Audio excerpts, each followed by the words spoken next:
A man stuck in a toxic, violent custody battle claims he's just a dad trying to see his daughter, but his ex is accusing him of much more. Tensions boil over as police grill him about violent fights, restraining orders, and drugs, and a web of jealousy. In this twisted relationship saga, someone ends up dead, and now the clock is ticking for answers. Let's get into this. Cruel hunter tries to make police feel sorry for him.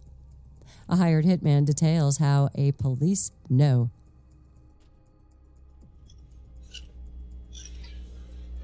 Can I ask what I'm waiting for? Like, I don't know if I'm being detained or arrested or, like, I don't know what's going on. Like, nobody's telling me nothing. Like, is this legal? That's all you can say to do? This is not right. Like, I don't know what's going on. Y'all haven't told me anything about nothing. All I did was call y'all because... Can I at least know what time it is? It's been like 6 hours, man. This is fucking crap. Hey, how you doing? That water help a little bit? It did. Okay. You need some more? Mm-hmm. Sure. Is there anything else I can get you? Just trying to figure out everything that's going on. Okay. Well, that's what we want to do too. I really do appreciate the handcuffs. Yeah, no problem. No problem. Okay. Before I ask you any questions, before we talk about anything, okay, I have to read you your Miranda rights, okay? Okay, let's just state your name. Joshua Gibson. Joshua Gibson.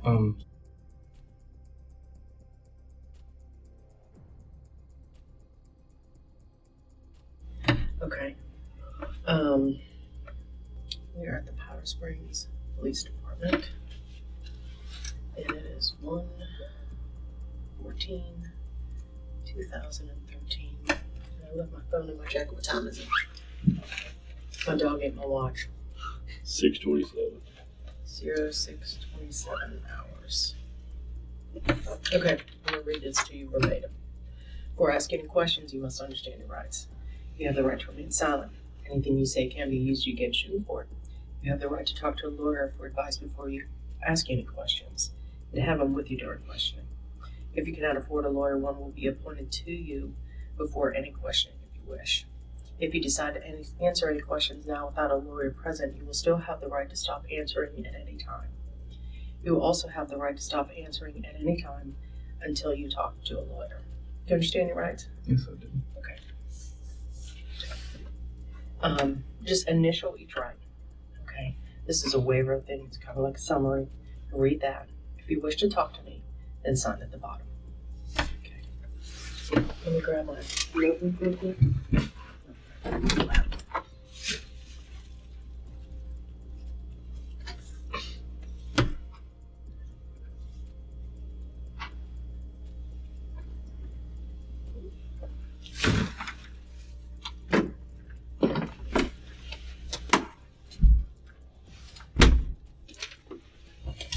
Now my question is with this. Sure. As far as threats, with this situation, I've been threatened before. Okay, you haven't been threatened tonight. No. Right. So, okay. Alright. Sorry.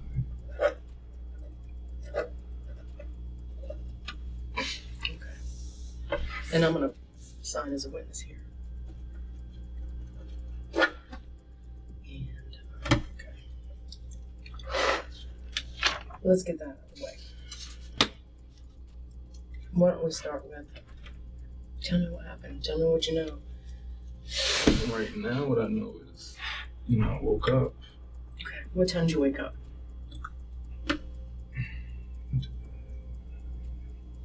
It was around 12-ish. 12-ish, okay. So like midnight, Yes, you woke up? Went downstairs to smoke a cigarette. And, girlfriend, she was, I think she was still reading a book at the time. We lived together. Mm-hmm. And smoked a cigarette, and I texted Danielle because she asked me if I was going to come over there to see my daughter earlier. And I had texted her, no, whatever. I asked if she was mad or whatever. She said, no, it's fine. So I was Okay. So she responded to you at midnight? No, I texted her earlier. Oh, okay. Around like 9. Because usually at 9:30 her mom leaves for work. And that's the only time I get to see my daughter. Mm-hmm. And so when I text her again at 12 something, smoking a cigarette, she didn't respond. So she probably she doesn't go to sleep till about 3. Because usually she'll be up texting me until I tell her I'm gonna go to sleep because I usually work every day at 8. So I text her like 3 or 4 times. Hey, are you still up or something like that? Do you still want me to come over there or want to see it? And stuff like that. Then I called her like 3 or 4 times, and for her to not respond, I'm like, okay, either she's mad at me from before, telling her no, which it's the same things. Either she's mad at me from before, she's having other company, whether it's a guy or a girl, or she might be asleep. But usually she would have her phone plugged up so her phone wouldn't die, and the alarm or the phone would wake her up and she would call me. So with her not calling, I was alright, whatever. So I just didn't leave a voicemail. I texted her that I was on my way over there. So I go over there, whatever. This was all within like maybe 10-15 minutes. Head over there, whatever. I'm driving my girlfriend's car, which is what's over there now. My car is something's wrong with it. I was supposed to get it fixed tomorrow. So I go over there, and I hear my daughter crying. So I'm alright. So I'm knocking on the door sitting here. Her room is right here next to the door, and so I knock on the wall like I usually do because the doorbell makes the dog start barking, and so I knock on the wall. Wait a second, because usually it takes her a minute to get up if she's sleeping. I knock a couple more times. So then I called her and I texted her a couple of times. I kept knocking, and then I hear my daughter just like really screaming. And usually if she's taking a shower, she takes a shower in her mother's room. And she would have my daughter in her mother's room, with her so she could hear her. So with my daughter being in her room, okay, I know she's not asleep. You're not going to sleep through that. So I think I kept calling whatever, and I even texted her like I'm about to call the police. If you don't come to the door, like what's going on? I'm not sure if y'all know about what happened like 2 or 3 weeks ago. Mm-hmm. Okay, so like that kind of brought it up, and I'm like, all right, So I called a couple more times, and I told her like, all right, I'm about to call the police. Called 911, whatever. Told them everything that's been going on. They asked if I usually go over there at night. I tell them that's the only time I go over there is at night. Usually she would give me a heads up if I shouldn't come over there. She would say, hey, I'm about to have a friend over. All right. Just make sure, I always tell her, don't allow the person around my daughter. I don't want no other man around my daughter. That's just how I feel. Mm-hmm. Or she would say, her mom's not working. I think Friday she thought her mom was going to be at work. She had texted me before, don't come over, my mom's going to be here. I said, all right, fine. And so I told her yesterday I was going to come over, or I told her Saturday that I was going to come over Sunday night, being last night. So that's when she texted me at 9:30 asking, I'm going to come over. So you texted her at 9? It was like 9:30. It was like 9:30. Yeah, usually she'll text me or call me at 9:30 because she would be thinking that I'm already on the way. Okay. I'm just trying to get like a little bit of a timeline, I understand. So 9 to 9:30. Did she text you or did you text her first? I don't know. You'd have to go through my phone. Okay. But you're saying that she wanted you to come over tonight? She asked me if I was coming over. I told her no, because on the weekends I do a lot of heavy lifting because it's really I work at Goodwill and it's really busy, and so she knows on certain weekends I'm like not wanting to get out the house. Mm-hmm. But she said she understood and left it at that. What time did you get to her house? I don't know. You'd have to go through my phone. I'm sorry. Okay, that's okay. Like I don't. Between somewhere around 12 and 12:30. I called her. Yeah, I called her a little bit after 12. And I never got a response from her. So about 12:30, 12:45 at the latest, I probably was at her house. About 12:30 at the latest. Yeah. You arrived at the house. And then I think it may have not been more than 5 minutes before I made that 911 call. Because I started, emotions started setting in.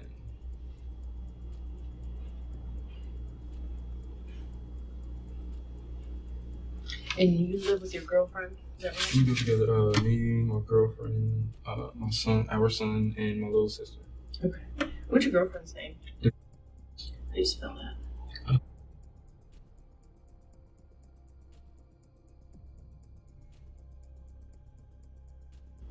Do you know her date of birth? Yeah, I should. You should. Yeah. Or how long it's been going now? 4 going on 5 years.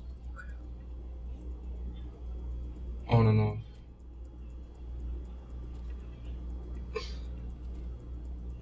Do you know her phone number? Yeah.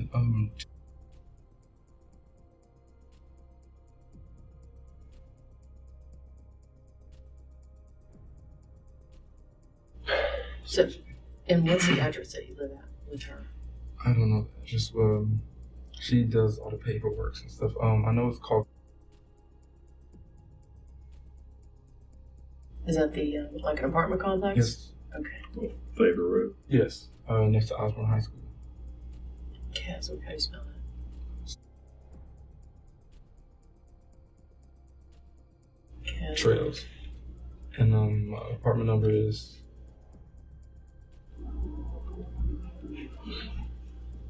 So you live with her, and how long have you lived at that address? Since April of last year. Late April.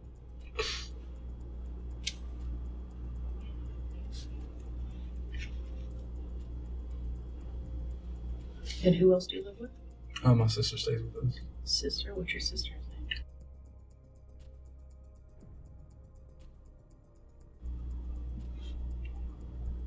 How old is she? Do you know? She's 20.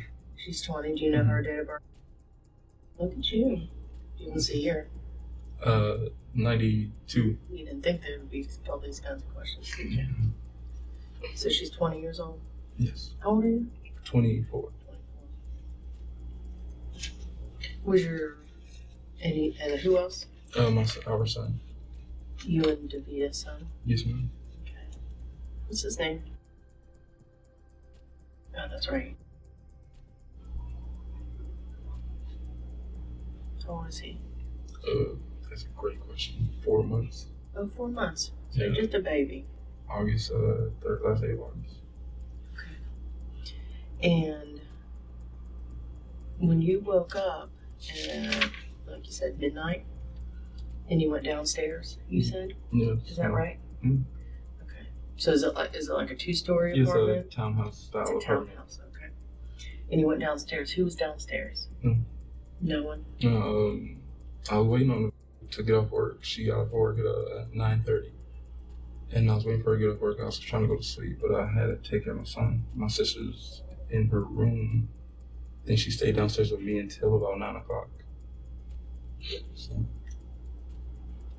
So when you woke up, where was...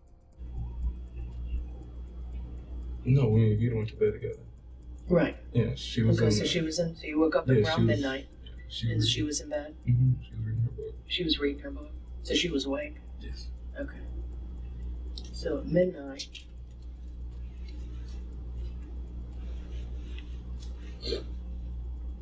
What made you wake up?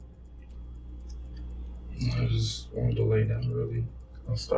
We went to bed like 11-ish together. Mm-hmm. And she said she was going to read her book, so I knew I wasn't really going to be able to sleep. And I played my little sister's Nintendo DS game, whatever. And You were playing the Nintendo game? yeah, I was just to sit there, whatever, and I started getting tired, so I just took like a little nap. Like, it was only like 45 minutes or so, 30, 45 minutes. But And where was your sister at? in her room on Sunday. Yeah. She doesn't really go out anywhere. She has a friend whose house she goes to, but that's like once a week, 3 or 4 weeks, once a month. So when you woke up at midnight, your sister was in her room? I think so, because There's a red light that shows on her room, but she has a turtle. She has this little red lava lamp, light thing that's in her room. So you see that, and then I knew she was in there. So. Why does she turn it off when she's not in there? I think so. Usually. Yeah, usually she keeps her door open when she's not home. When she ever goes to work. Where's your sister work at? Kroger or Powder Springs.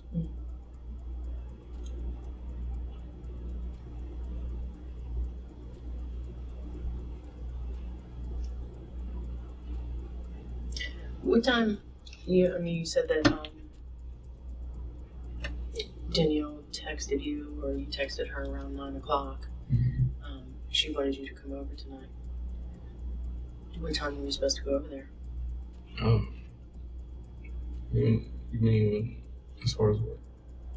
What time were you supposed to go over there tonight? Well, I didn't tell her until like 12. But I told her no at first, like I said.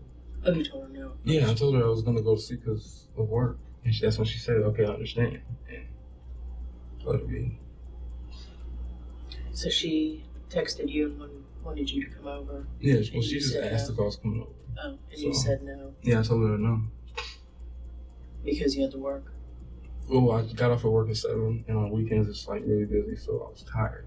And so I guess she understood. So you got off of work Sunday at 7? 7, yes. Made it home about 7:30 because I had to wait for a coworker to take me home. Yeah. And do you have to work tomorrow? Do you have to work today? Any Monday? Or are you off? No. You off today? Schedule off. Okay.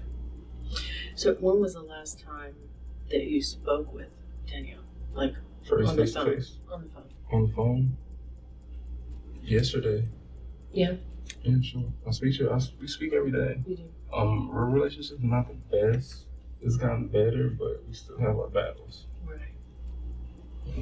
Tell me about that conversation. Which one? Yesterday on the phone. I told her about Friday. No, Thursday I lost my debit card. I was looking for my debit card. So I was supposed to get my car fixed on that Friday. And so I think Thursday night when I left her house, I asked her if she found my debit card or if I left my debit card at her house. So she was like, no, she couldn't find it or whatever. So that's when me and my girlfriend started searching our cars in the house to see if we found my debit card. And so when Saturday came, and we talked on Friday, and then we talked Saturday. We just she just asked me when my new car was coming in. And I told her no later than like Tuesday. So you talked to her Saturday on the phone too? And that was about what? It was about the debit card. Because I told her I was going to give her some money for her daughter. And do you pay child support? Not court order. No court order. No. Did you ever find your debit card? No. I'm waiting for the new one to come in the mail.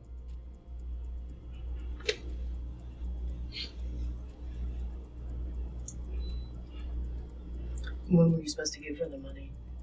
I was supposed to give it to her Friday when I got paid, but I explained to her the situation as far as the debit card, whatever. So Friday you told her that you lost the debit card? Thursday night going into Friday. Okay, so you lost the debit card Thursday going into Friday. And then you called her on the phone Friday, said you lost the debit card. Yes, ma'am. How much money you were supposed to give her? $200. And you said your car broke down too? Yes. And that's in the shop? Well, it's at the house now. It's a guy I work with. He knows a guy who does mechanical work. I've been talking to him on the phone for about a week now. And he told me I brought my car to his house and we drove around on it, told me what was wrong. What's wrong with it? Well, my girlfriend thought it was suspension, and he told us it was something called the bearings. I don't know anything about cars. Me neither. So he said it was the bearings. I asked him how much it was going to be. He said he'll charge me only $300. So I called my best friend, Shabral. He stays in Kennesaw. I asked him how much bearings would be. He said he was getting his wife's changed, and hers was like $550. So he told me it was a good deal, and I've been just waiting to receive money so I can go pay for that stuff. When did you talk to him? When did you ride around with him? The mechanic guy. Mm-hmm. Talked to him maybe a week ago. Okay. So your car is your car drivable? It is, but it's really loud and you can tell something's about to really go wrong. He told me that if I drive too long, the wheel would lock up. That's not good. No. Okay. So he thinks it's the bearings. Yeah. He's going to change that out. Okay.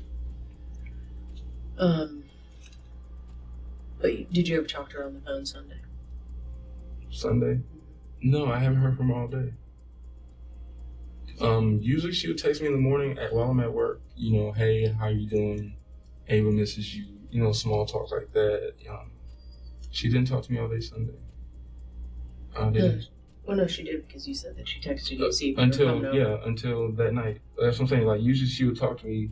She knows I go to work at 8. Usually about 7:30 on my way to work, she would text me, hey, good morning. Mm-hmm. By lunchtime, she would want to talk to me on the phone just to see, you know, how I'm doing, whatever, and talk about, you know, baby. Mm-hmm.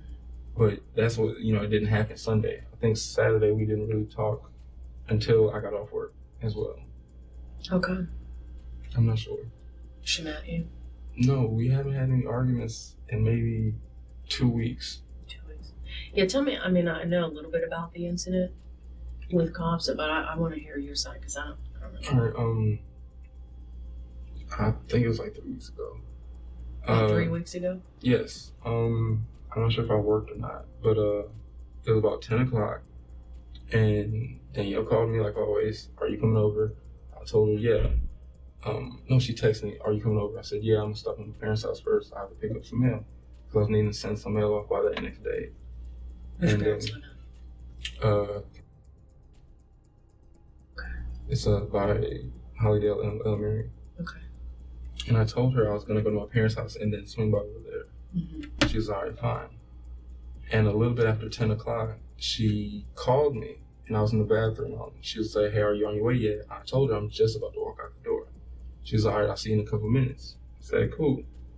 And she said, why do I have to stop at my parents' house or whatever? I told her to pick up mail, and I think we ran out of money, so I had this free Kroger gift card for like $25 I was going to pick up so we can use some groceries. Mm-hmm. And so I hung up the phone with her on my way to my parents' house. Made some turns, whatever, and as I made another turn, a car drove past me and shot at me twice.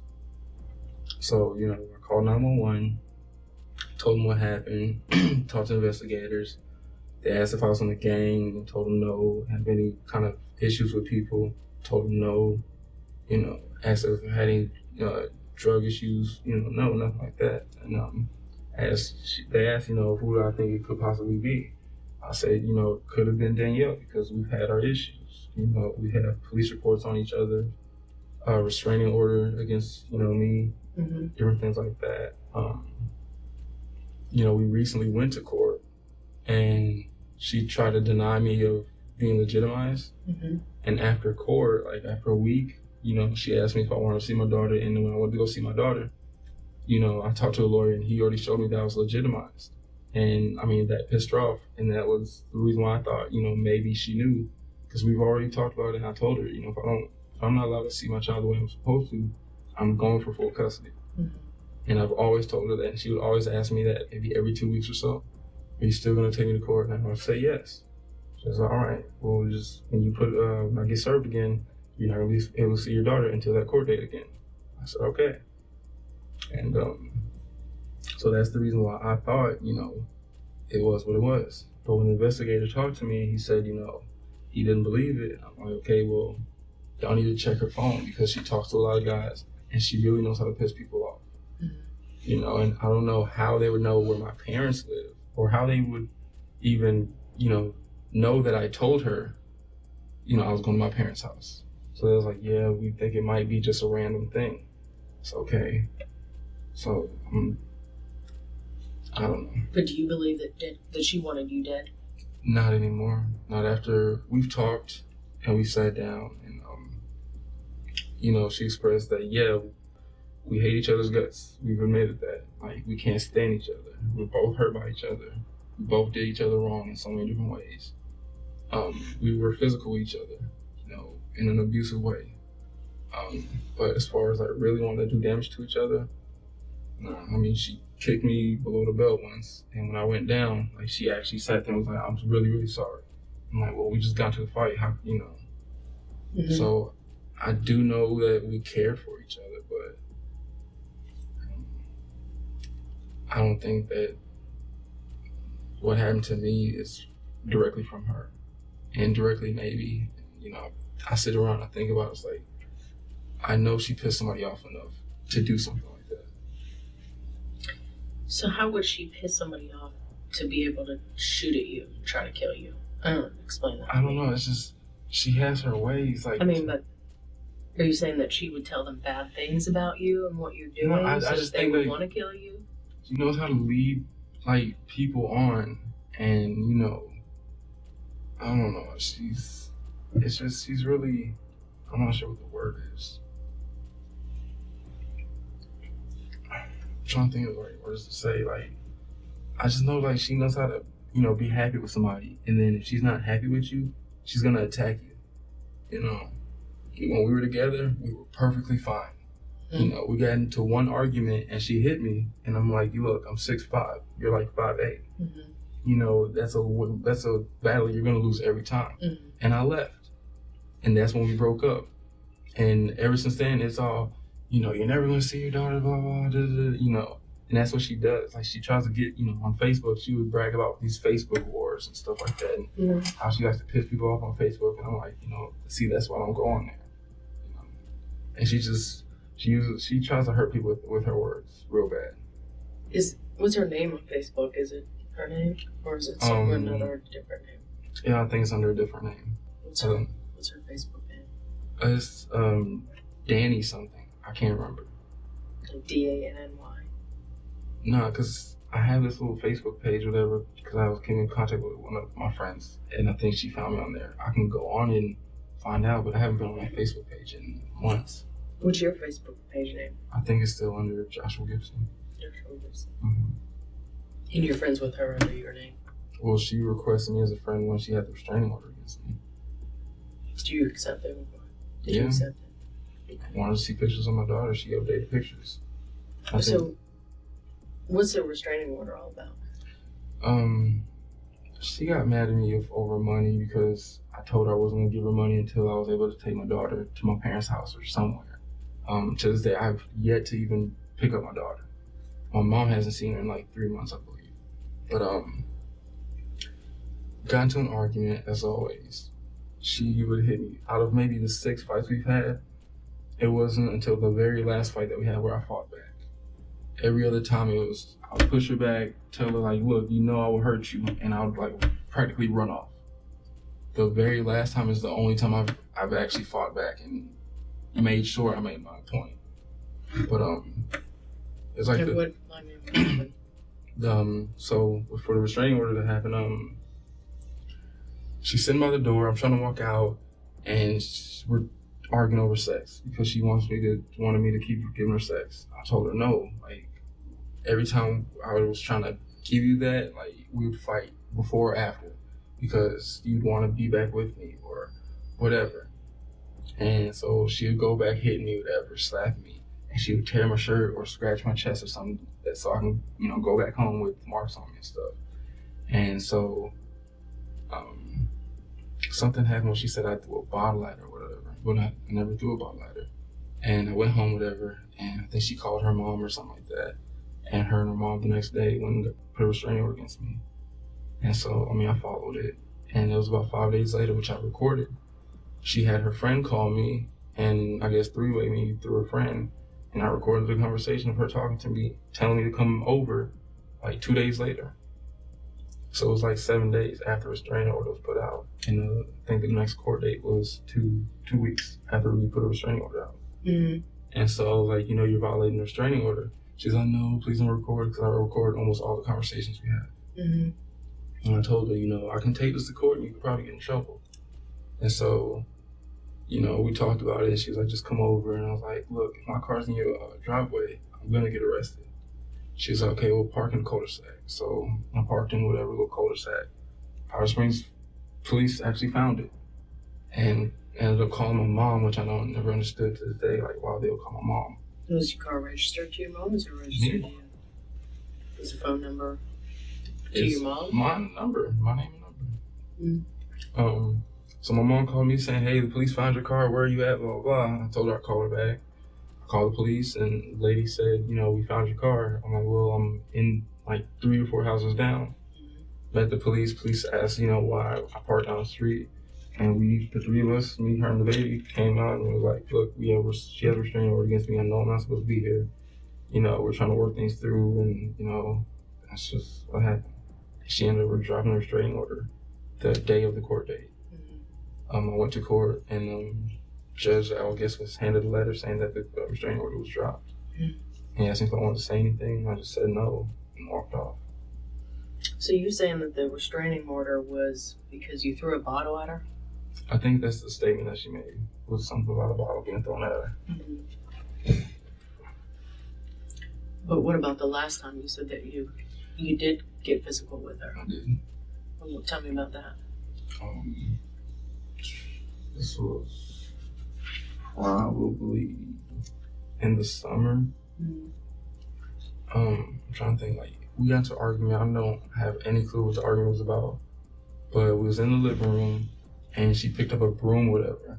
She started hitting me with the broom. I grabbed the broom, threw it down, and I grabbed her, put her on the couch, threatened her, like, look, I will knock you out. And so I let her go, and I'm trying to go through the door, and then she runs and she starts jumping on me, whatever. So I grabbed her, and I slapped her 3 or 4 times, grabbed her, flipped her on the floor. She has a hard, I don't think it's wood. I think it's like a concrete floor or something like that. It's a little marble floor. Slammed on the floor, whatever. Put myself on her, and she's like, get the F off me, blah, blah, blah. I'm like, look, I'm not finna sit here and fight with you, blah, blah. We're arguing, whatever. And so, get back up, my clothes are torn, whatever. And I think we scuffled another 2 or 3 times. It was like a 10-minute fight. I went home, and girlfriend asked what happened, told her me and Danielle got into a fight, and she was like, all right, whatever. Yeah. Did she call the police? No. The reason being, the police told her after the fight before then, if anyone called the police again, we would both go to jail, regardless of what the issue is, because the police has been out there a lot of times between us. And I think that's the reason why I actually fought back. Because I remember when she got up, I told her, I bet you won't call the police. I'm being honest with you. I know it doesn't make me look good. I'm just trying to be honest with you about everything. Yeah, that's fine. I'm just trying to figure out, what happened. I'm not going to paint a picture of a beautiful, we had a whole relationship. Right. Do you own a gun? No. I have talked to my girlfriend about getting one, and I told her, when our taxes come back, I do want to get a shotgun. Does your girlfriend own a gun? No. What's your sister? No. What about Danielle? No, I gave her a taser a long time ago, but because, again, when I first met her, she pissed off her current ex-boyfriend, and he came to the house threatening her, something like that. So, a week later, I gave her a taser. But I think she said her mom took it up. Does your mom have a gun? Not that I know of. I know the investigators said they found some kind of earpieces or something at their house or something. What do you mean earpieces? They said something about when you go to a gun range, you have little earpieces or the headphones. They said they found that, and that's the only reason why they thought she had some kind of connection to the whole my situation. So. Is it what happened to the car when did the bullets hit the car? Yeah, the bullets in the car is at her house. That's the car I was driving. But the window was shattered, the front dashboard window. I guess it ricocheted. And then there's this bullet still in the back door. So I don't know if y'all still have the bullet from the window, but the bullet's in the back door, That would be Cobb County, I don't know. But, yeah. So you went to work, or you got off work at 7:30, is that right? Got off at 7, had to wait around for 20 minutes.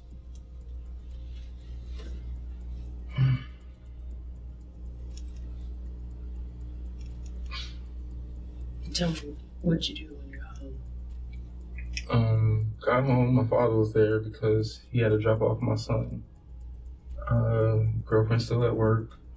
So I got there, whatever. Friend dropped me off, coworker dropped me off.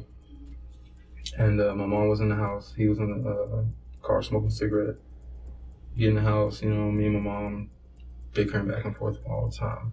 So your mom and your dad were at your house? Mm-hmm. And asked my dad how he's doing, small talk, whatever. He said, I just here dropping Junior off, whatever. So as soon as I go in the house, my mom's getting ready to go, whatever, and tells me, when last time he's fed and blah, blah, blah, blah. And asked my sister to watch him so I can go take a shower. Mm-hmm. I go take a shower, come downstairs, and she, I think he starts throwing up or whatever, spitting up. So I grab him, take care of him, and change his diaper. And she stays down there, was downstairs with me for a little minute. I was on NFL.com looking up sports, the games for tonight, whatever. And we're talking about just random stuff. And eventually she just goes in the room. And I put my son to bed around... So I have to look at my phone because I text my girlfriend when I was putting him to bed. Mm-hmm. I was putting him to bed around 9 o'clock. Yeah, about 9 o'clock, I was putting him to bed so I can get him to go to sleep, so I can try to go to sleep. Mm-hmm. But he kept crying, so I kept having to give him the bottle or whatever. Okay. Was he asleep by the time your girlfriend came home? Yeah. Because she didn't have to watch him at that time. What time did she get home? A little bit after 10. She got up at 9:30. Usually she would be home within 10 minutes, but she had told me that she had to go get her brother's debit card. So about 10 o'clock, your girlfriend came home? About 10, a little bit after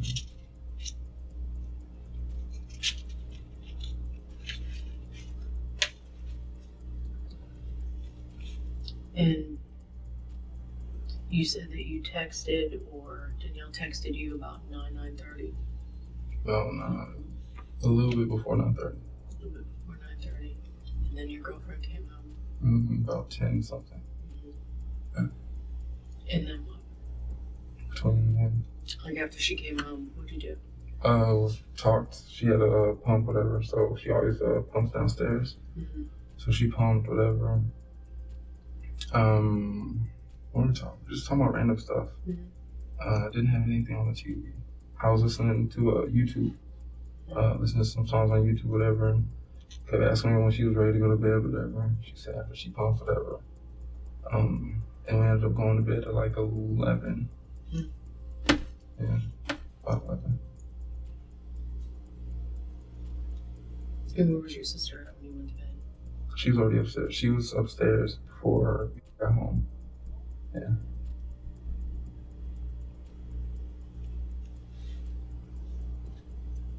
Yeah, so she was in bed about my sister was probably upstairs probably by 9 o'clock.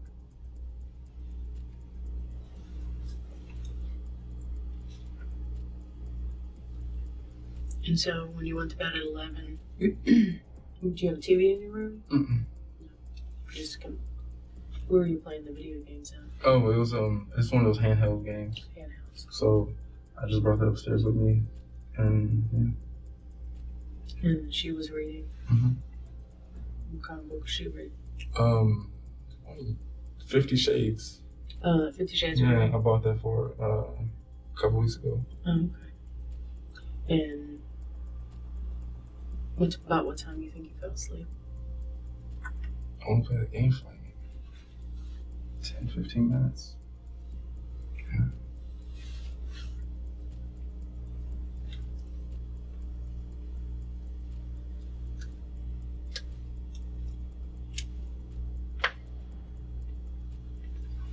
And you said you woke up about midnight? Yeah, around midnight. Probably a little bit after. And your girlfriend was up, still reading? Mm-hmm. And what'd your girlfriend say about you going over there? I told her I was going. She said, all right. She don't care.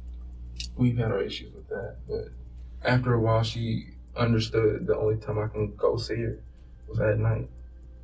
If I haven't seen her in maybe 4 days, if it's like 12 o'clock at night, like my girlfriend would say, are you going to go see her still? And I'm like, no, it's way too late right now.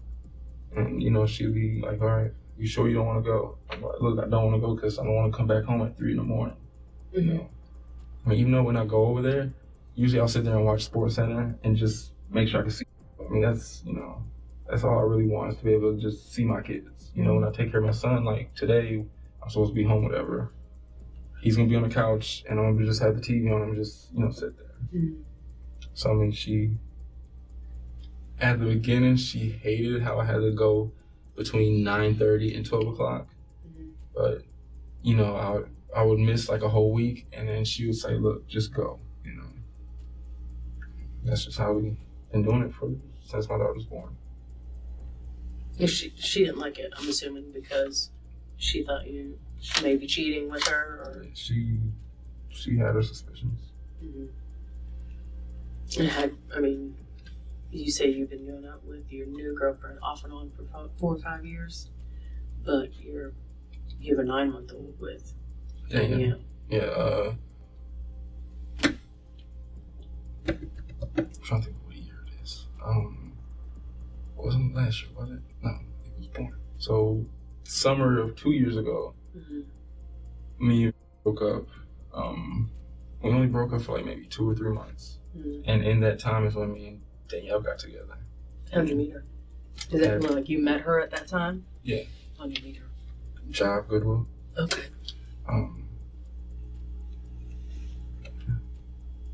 Does Danielle still work there? No, she quit maybe a couple weeks, not a couple, maybe about a month or 2 after the baby was born. She worked on? No, she's going to school. So, what's she going to school for? She said nursing, but I mean, I don't really ask her about schooling or anything like that. I know she asked me, you know, when I get my taxes back, will I help her as far as school? And I told her, you know, I'll give you what I can give you, but, you know, I've always made it clear everything I give you is for our daughter. Mm-hmm. You know, and she does take advantage of that. She still asks me for cigarettes and to buy her food and for other little things like that. Mm-hmm. If our relationship's good, I'll do it. But it's been a couple of times where I'm like, no, you know. But as far as the whole school thing, she's asked me if I could give her like $2,000 with my taxes. And I told her, depending on my taxes, I might give her between $500 and $1,000 at the most. Does she get food stamps? She gets food stamps. Mm-hmm. Does she have any other kids? No. We only have one together. That's her only child. That's her only child. Okay. So tell me about her mom. Do you like her mom? She like you? I never had a problem with her other than the day my daughter was born. Her mom made it clear that I wasn't allowed to see my daughter. Why? Because the day me and Danielle broke up, when I was with Danielle, her mom was like, you know, he's a keeper. You should make sure no matter what, you should have him, blah, blah, blah. Because, you know, I treated her right, you know. Her mom's been in an abusive relationship with her pops, you know, and it trickled down, you know, so you know how the cycle works, you know. Abuse just goes down by the family. Mm-hmm. So Danielle, every time she had a boyfriend, you know, from what I've experienced, they always abused her. Mm-hmm. So for her to be violent towards me and I didn't hit her back, you know, I guess she saw something. And then she told her mom what happened. And her mom was like, Josh, she was wrong for hitting you, blah, blah, give her another chance, you know, that whole thing. And I mean, as a group, we were fine with each other. But the second we broke up, her mom hated me, you know, and never liked me since. Mm-hmm. I've called her, after Ava was born, I've called her like twice, left her voicemails like, look, you know, we're family now, we need to get along, blah, blah, blah. Mm-hmm. And we never got along since my daughter was born. So when you woke up, you started texting her? What did you say? I asked her if she was up. I asked her if she was up and if I could still come through. And then I waited a second. And I think I said, hello, are you awake or something like that? Mm. And I think I texted her something else. And then I called her like 2 or 3 times. And then I think I texted her, okay, well, you know what, I'm on my way. Mm-hmm. And that's the way over to her house. I called her like 2 or 3 times. Mm-hmm. And I texted her something like, you know, this is why I never call when I'm on the way because you never answer anyways, blah, blah, blah. Mm-hmm. So. And then I also asked her, tell me what did I say? I put, let me know if you're with someone so I don't, whatever. So I asked her, like, are you with somebody? Just tell me so I don't waste my time or something like that. So why did you go over there if she wasn't answering? I've done it before. And I'll knock on the door. If she's asleep, I'll be like, sorry to bother you. She's like, oh, don't worry about it. Go in. She would ask me if I want something to eat, if she has some food or whatever. I'll ask her if she wants a cigarette or something. Or if I'm there like 1 o'clock in the morning or whatever, if my daughter's up, she'll come to the door with my daughter and just give me my daughter and we'll just sit in the living room or something. It's just how we were. So you just went over there for no reason? I mean, you and my daughter. I haven't seen her since Thursday. Thursday. So when you got there, tell me what you saw. Of course I checked, make sure nobody was there, whatever. Didn't see anybody in the driveway. How'd you check to make sure nobody was there? Usually when her street's like this, whatever, and there's a turn, and then there's a stop sign. At the stop sign, usually somebody would be parked there, and if somebody's parked there, I would go in the cul-de-sac and just turn around, whatever, and I'd call it like, is that a family member? Are you having company, whatever? So her company would park in the cul-de-sac?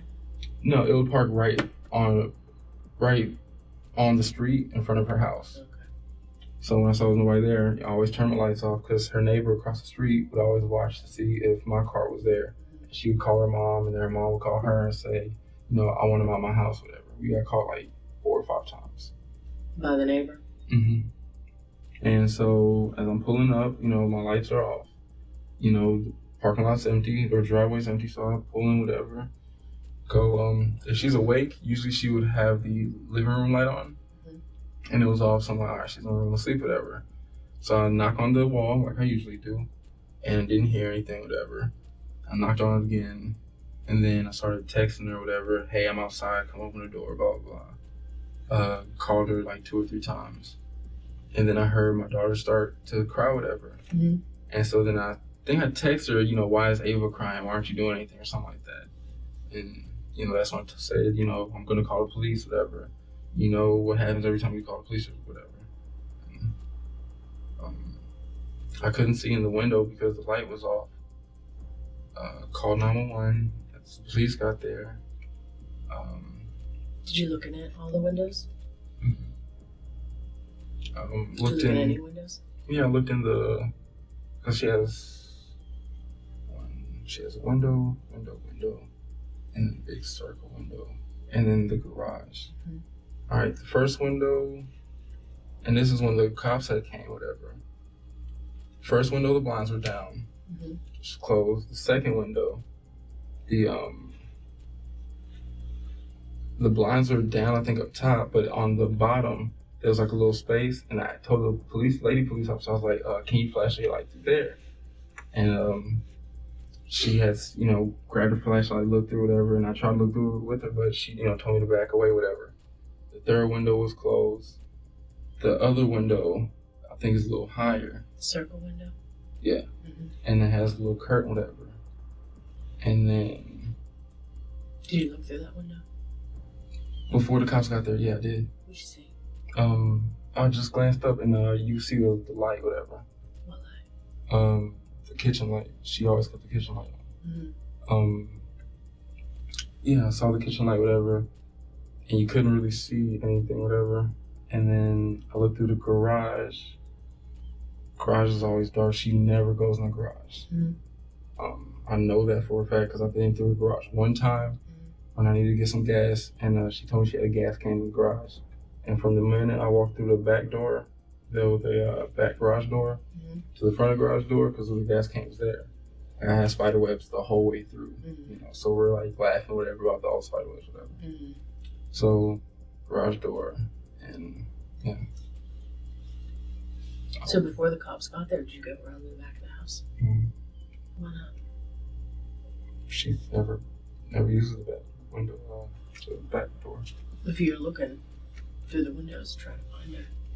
No, because The living room's so small. The back door and front door is like right there.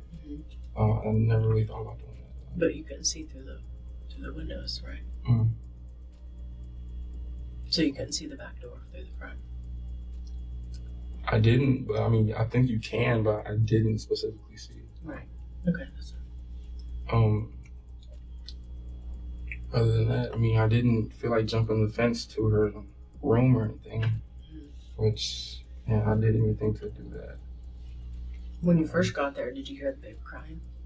Very first got there? Not when I first got there, it's when after I started knocking.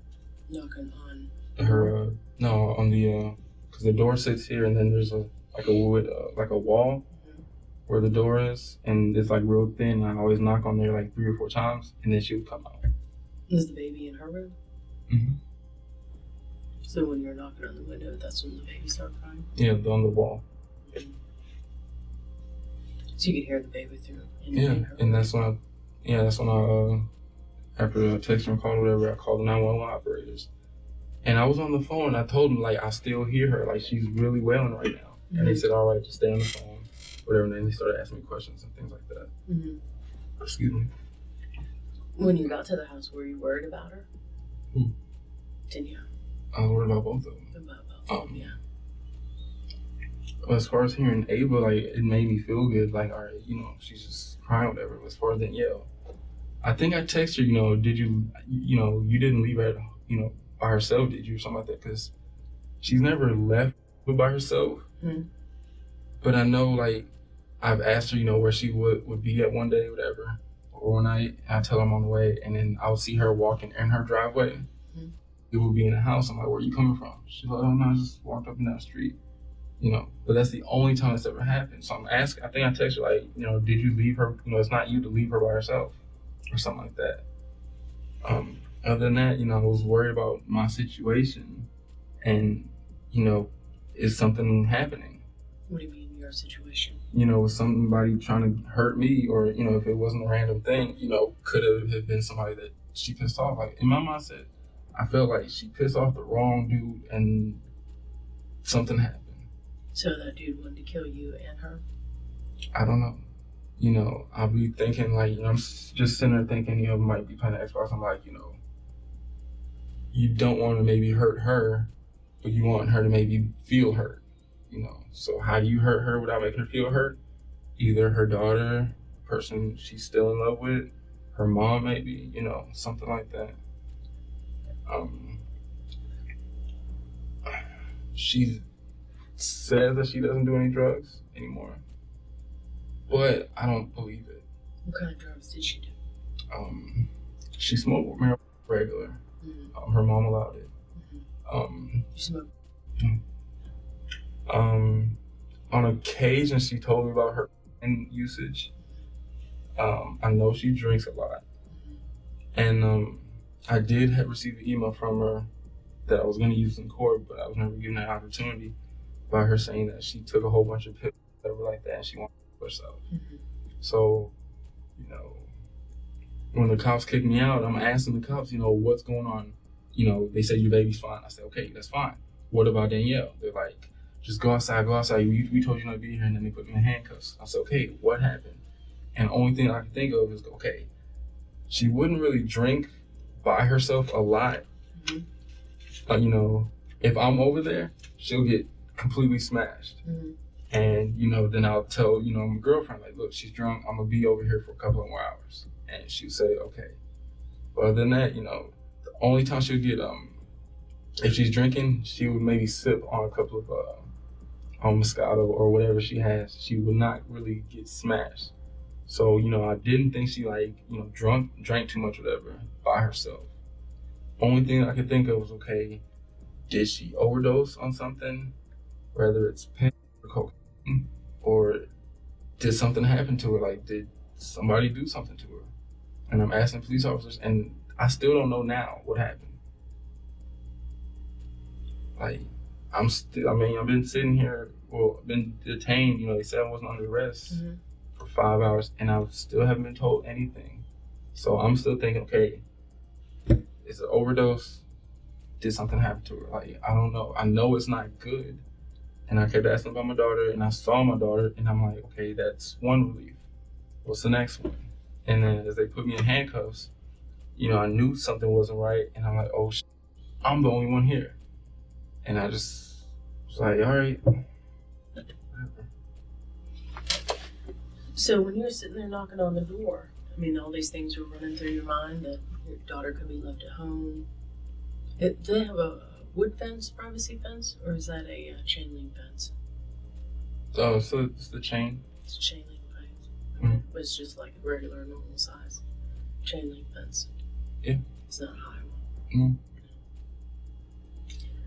So if she's not answering the phone, and your baby's crying, you didn't go behind the residence and just see? Okay.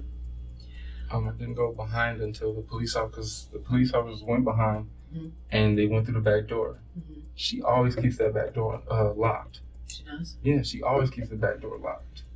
Why? She never uses it. Only time she uses the back door when she used to smoke weed around me, mm-hmm. or when I would be there and she would go smoke weed, she always went out the back door. So she'd get high in the back door? Mm-hmm. Other than that, like I was, we'd go outside the front door to smoke cigarettes. I might change it up. It's like, hey, let's go out back. Mm-hmm. She's like, no, because it's real dark. You don't see anything, whatever.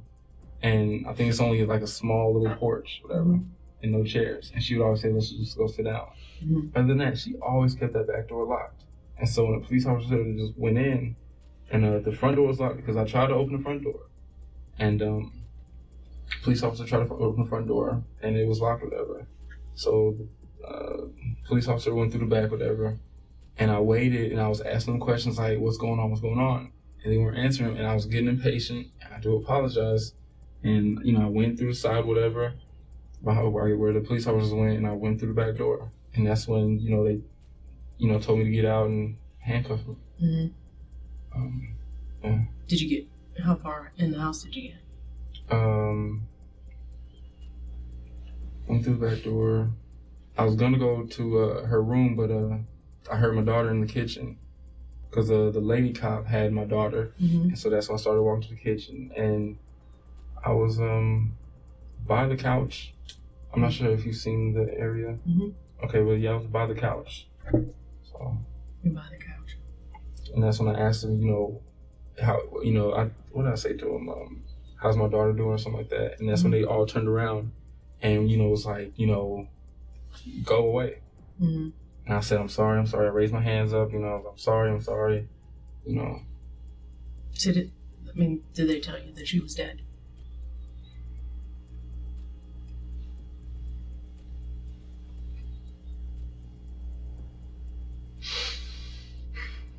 They say, how? So we're trying to find out. I'm sorry. I know we had a bad relationship, man. I know we didn't like each other. There's nothing in the world that will show you that we did, but like we could be cool and chill. Like we love to laugh.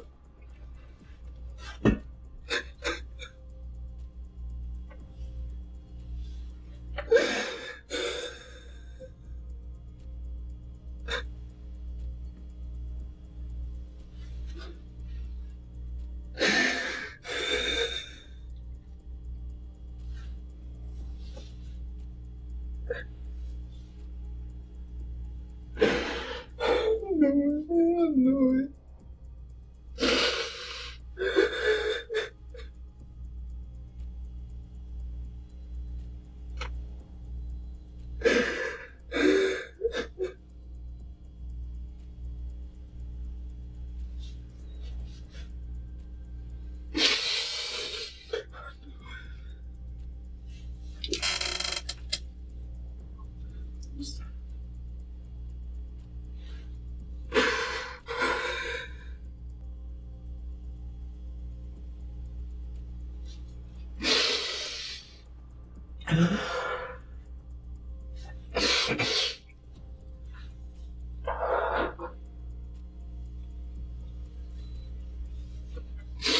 And they couldn't just tell me that, like, they weren't allowed to tell me.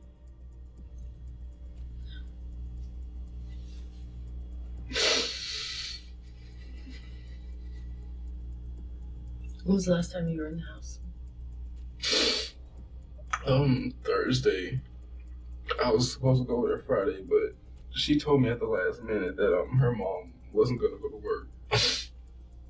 She told me that because usually her mom works from 6 to 12 or 6 to 1. She's usually home by 2. Every once in a while I go over there at 6, but because I'm usually coming home around 6 o'clock, I would still go over there from 9:30 till 12. And when her mom calls and says that she's on her way home, we know we have an hour till she gets there, and I'm usually gone, within 10-15 minutes. But she said that her mom was supposed to work from 3 to she said her mom's supposed to go in at 3 o'clock in the afternoon on Friday, and she's only supposed to go in for 6 hours. So, and I think Friday I work from 10 to 7, I believe, and so I just didn't go over there. Mm-hmm.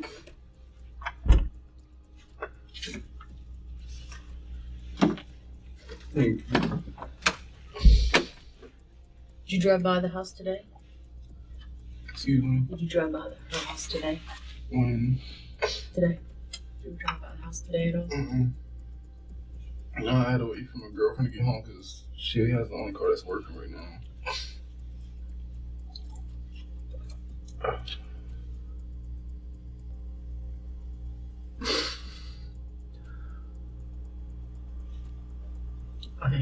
We knew we weren't going to get back together, and she said it was okay. She understood. I knew she kept thinking it was hope for it and everything. We couldn't be friends. I know that.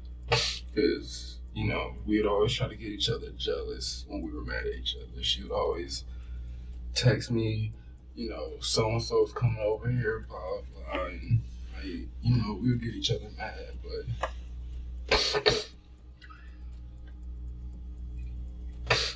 we could sit down and watch a movie with our daughter and things would be fine.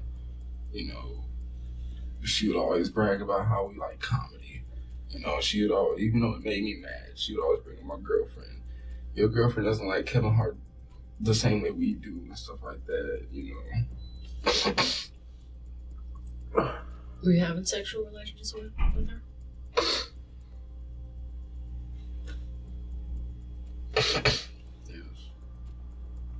When was the last time you had sexual relations with her? It's being recorded. Yeah. It's my girlfriend who found it out. Not that I know of. I'm not going to tell.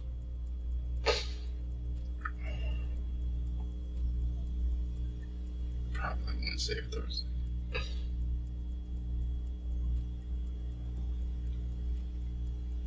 So that was the last time you saw her face to face? But actually seeing her in person was Thursday. After I went bowling, or I go to the bowling alley every Thursday to see my best friend bowl. He's on leave, whatever. And after bowling, I went to her house. Where'd she get her dough from? Friends. I know she gets her from this dude that I don't like. I don't know. I know they're friends on Facebook. I can't stand them. Why can't you stand them? Because when she was about 4 months pregnant, mm-hmm. I told her, slow down on cigarettes, wean your stuff off, it's not good. Mm-hmm. And I want you to kick weed completely, mm-hmm.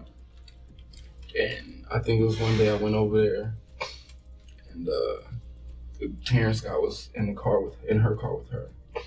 And, I'm looking out of the car, and so Danielle comes out, whatever, and I smelled it, I'm like, are you smoking? She told me no.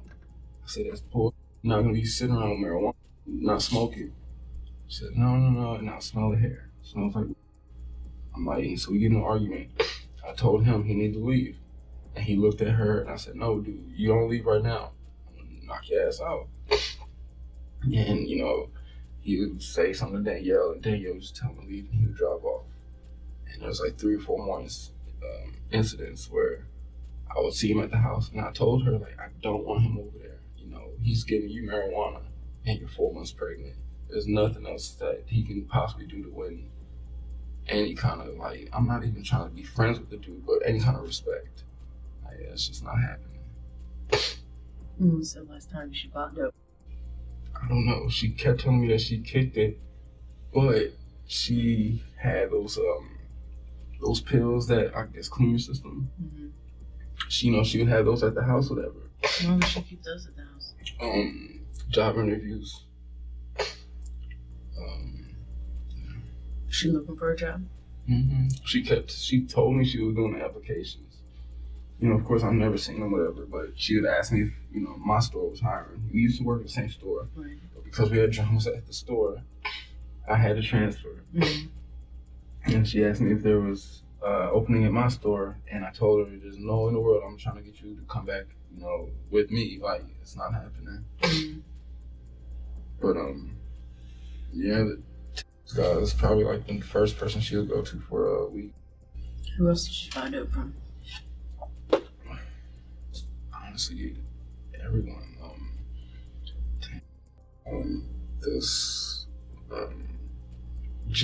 I don't know their last names. She just tells me first names. She doesn't even keep them recorded in her phone. Mm-hmm. Reason being, I used to take the numbers from these dudes, and I'll just keep like a list of the names and the numbers, and be like, so who you want to see? Blah blah. Like, we'll be in each other's business constantly. Mm-hmm. When was the last time she fucked? I know. Let's see.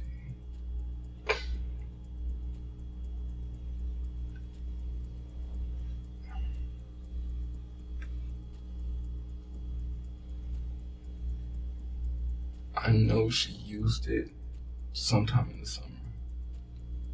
Reason being, I went over to her house, and she said she was inviting some friends over, two guys, whatever. She told me she wanted me and my daughter in her mom's room, Mm-hmm. which we went in her mom's room, whatever, and laid on her mom's bed and watched TV, whatever. And her and the two dudes were in the living room, and she came back. She was high, so she been smoking. She said no, then snort, whatever. And something happened where she got into an argument with the two guys, and they were like hitting her or something like that. She got into an argument with the guys? Mm-hmm. The guys that were selling her the cup? They were all, I don't know if they sold it to her or, cause the two guys were smoking her. I know she snorted it. Mm-hmm. And was this at her house? Yes. And after they had left, I think they got into an argument, and she made them mad, or they made her mad, and so she made them mad again. And then they ended up leaving, and she ended up going to bed, and she passed out like real fast, and she was gone. And I stayed over there for like 4 hours or so. Who were these guys? Ex-co-workers of hers at her job. What are their names? One was Jeff. He's some tall guy, coincidentally, and the short guy. What's his name?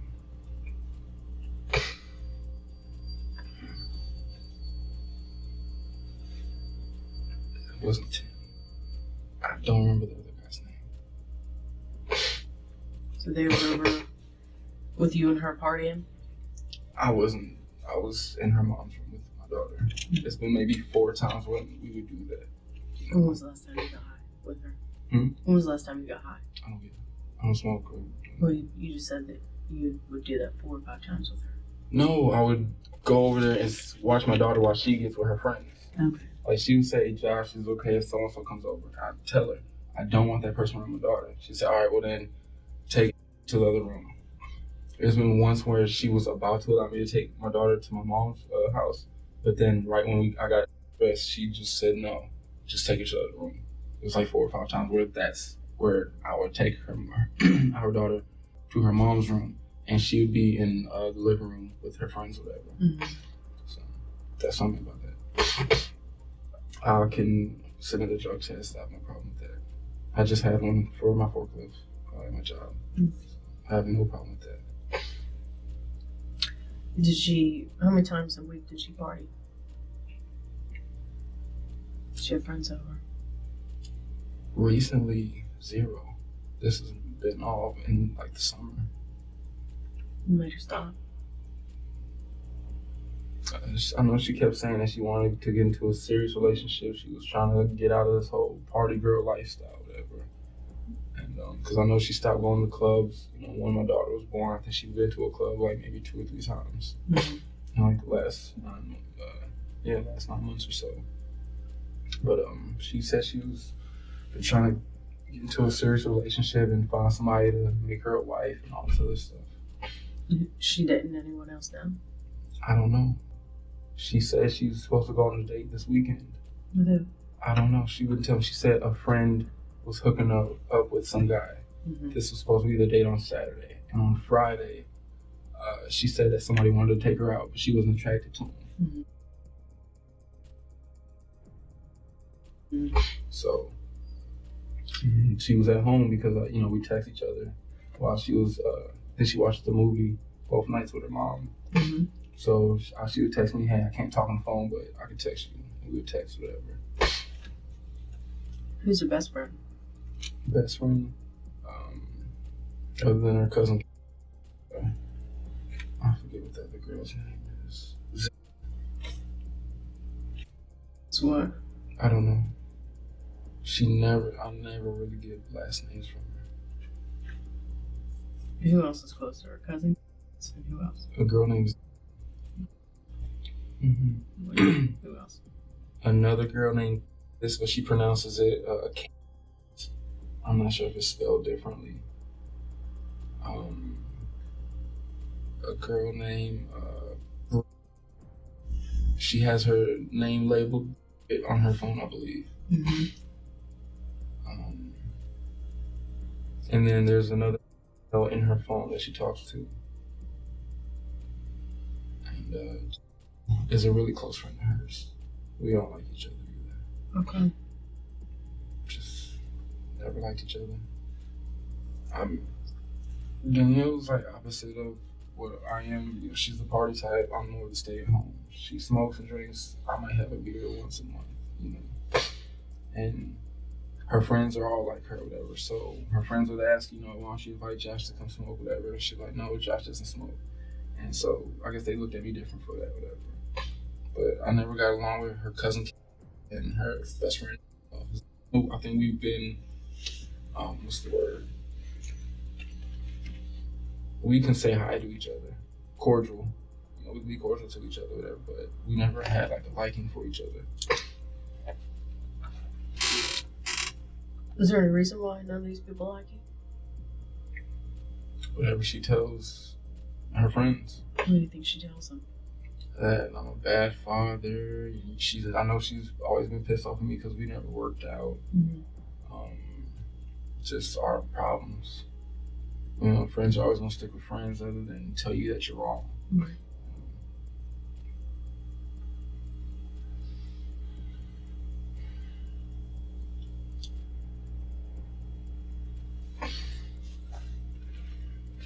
What else do you want to tell me?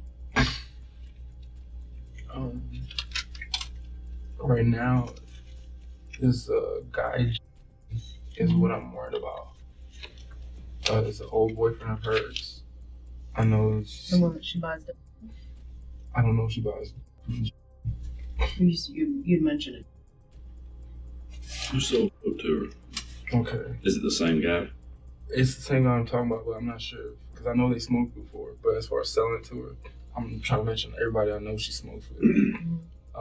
I recently met him once, maybe 2 months ago. She asked me to come over because she wanted to hang out with you. She wanted me to see or to take care of her. So I was in the room with, in Danielle's room, and her and J out on the porch, between the porch and the living room. And, they were talking about he wanted to know why I'm here, blah, blah, blah, if we're having relationships still, blah, blah, blah. And she would tell him no, because she was trying to rekindle what they had going on from like years back. What does look like? I've seen him once. Average height. Not dark skin, beard. Dark skin, beard. I said not really dark skin. Like a medium skin. Yeah, and a beard, wears the hats and baggy clothes and stuff, you know. Do you have any tattoos or anything? Not that he had like a sweater, like a jacket on, like a throwover jacket or something like that, like a hoodie. Mm-hmm. But that happened on on whatever day it happened. The next day, I was already over there, and the guy and another one of his friends had stopped by her house, and I was already over there. And so I'm on the porch smoking a cigarette, and I see the car pull up, and so he calls her, and she comes out the door. It's like, Josh, don't get into a fight, blah, blah, blah. They're mad because you here, and da. And so she made me come in the house, whatever, and I guess she talked to them too, whatever. So who do you think would want to hurt her? Honestly, all the guys that are on her phone, everybody except for the dude. I mean, they're actually friends. But she has this reason. There's a dude named J that she was with for a long time. Mm-hmm. He's actually been abusive to her. And it's like a big triangle. Like, and her have been dating. They broke up and all this other stuff. And then the person that he cheated on Danielle with is his girlfriend now. But Danielle and that girl are friends now. Her name is that's one of the where it is. She's the girlfriend of that Jesse, and they've been talking for like the longest now. Like it's one big circle of like, you know, small arguments here, mm-hmm. conversation, gossip, and stuff like that. So who'd want to kill her? I don't know. What would she do to somebody to piss them off that much? They'd want to kill her. I don't know. Like we haven't really talked about relationship stuff lately. We talked about it. I mean, you talk to her every day. Yeah, but as far as like, I would always say, you know, who you talking to now? Oh, just some guy. Anything serious? No, blah, blah, blah. I mean, the last maybe month, we've had a really decent relationship. But I don't know. But you talked every day? Just the same small talk. How are you doing? What's up? What do you got planned today? Work? What about you? I was just sitting home with it. Are you coming over tonight? Yeah. What time? Probably like 10 or whatever. Can you grab me a beer and some cigarettes? Sure. Can you grab me something from Checkers? Sure. So what time would you usually go over there? It's no time. At the earliest 9:30. On average, it's a little bit after 10. Reason being, my sister usually gets off work at 10:15, mm-hmm. and on most days, I would wait to pick up my sister first, and then I'll go over there. So a lot of times it'll be between 10:30 and 11 o'clock when I would go over there. Yeah. What does your girlfriend do? She's a customer service manager at the Walmart. What's your sister do? You said she works at the Kroger.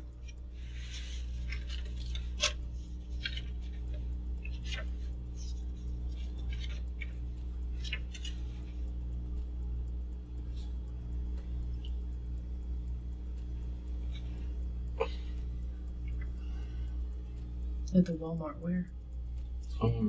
The newer one on, not the one on the actual East West. You know.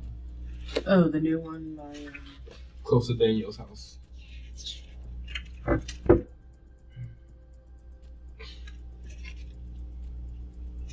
Oh, the one right up there on the East-West connector? The intersection of East-West and the... Gotcha. Yes. And which Goodwill do you work at? We used to work at the Powder Springs one together, mm-hmm. and we had issues, and they asked me if I wanted to transfer.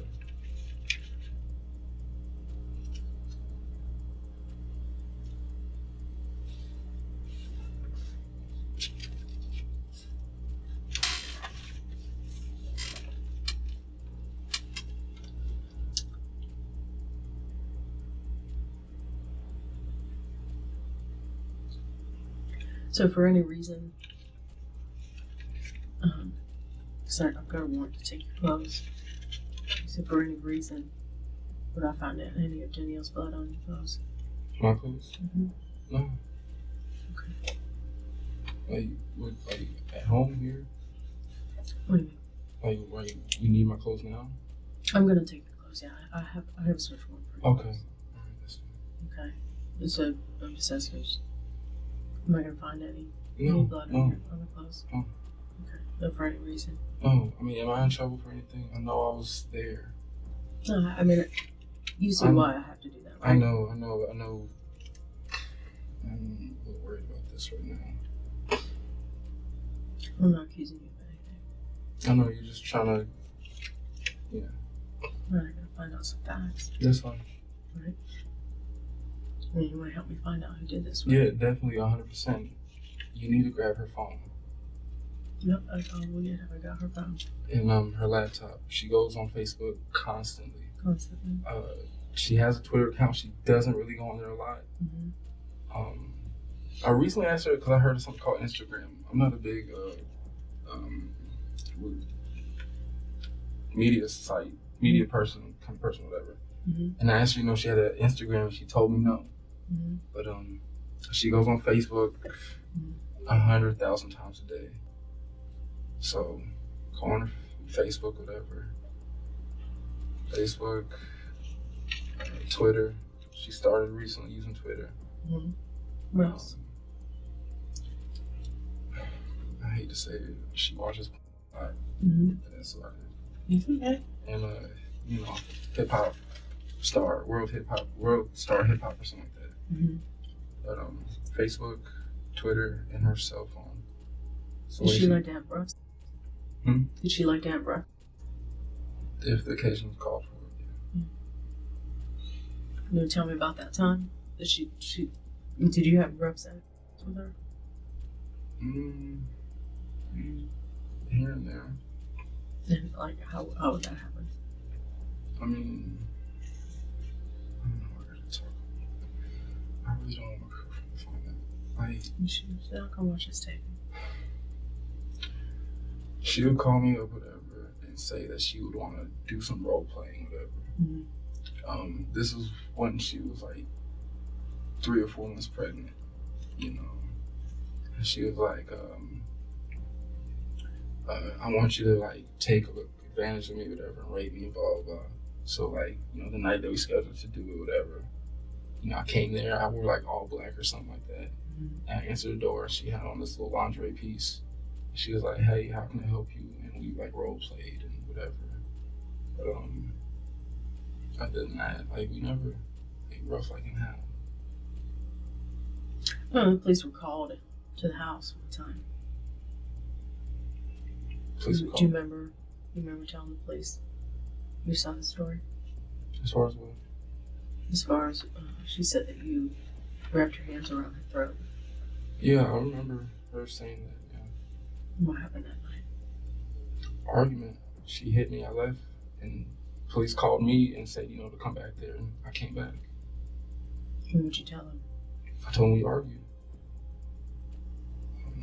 Like I said, we've had incidents. Did you tell them that you put your hands around her throat? No. Mm-mm. Was she lying when she said that? Yes. And what did you tell the police? I told her we argued, and she got mad at me. There's like maybe 2 or 3 times when she hit me, and I would just walk off, or we would just argue, and I would leave, and she would call the cops. And according to the report, it said that you were having rough sex with us. Why? I would like to see that report because I have all the police reports that I filed.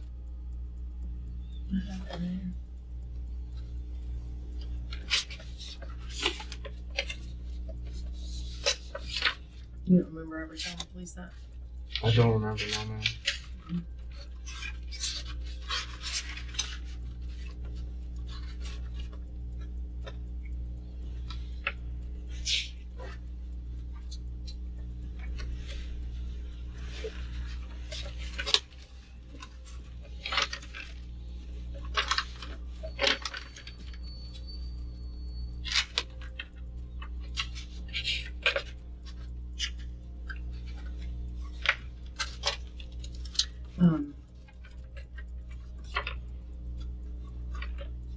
Would you say that she was more aggressive towards you? she always started? Did she hit you first? Yes.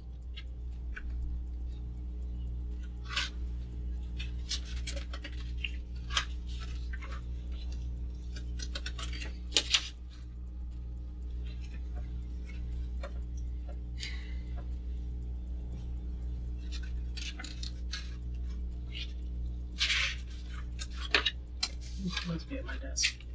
Right now. That's what you said. That's what the report says. Well, I know one of the first reports was written wrong.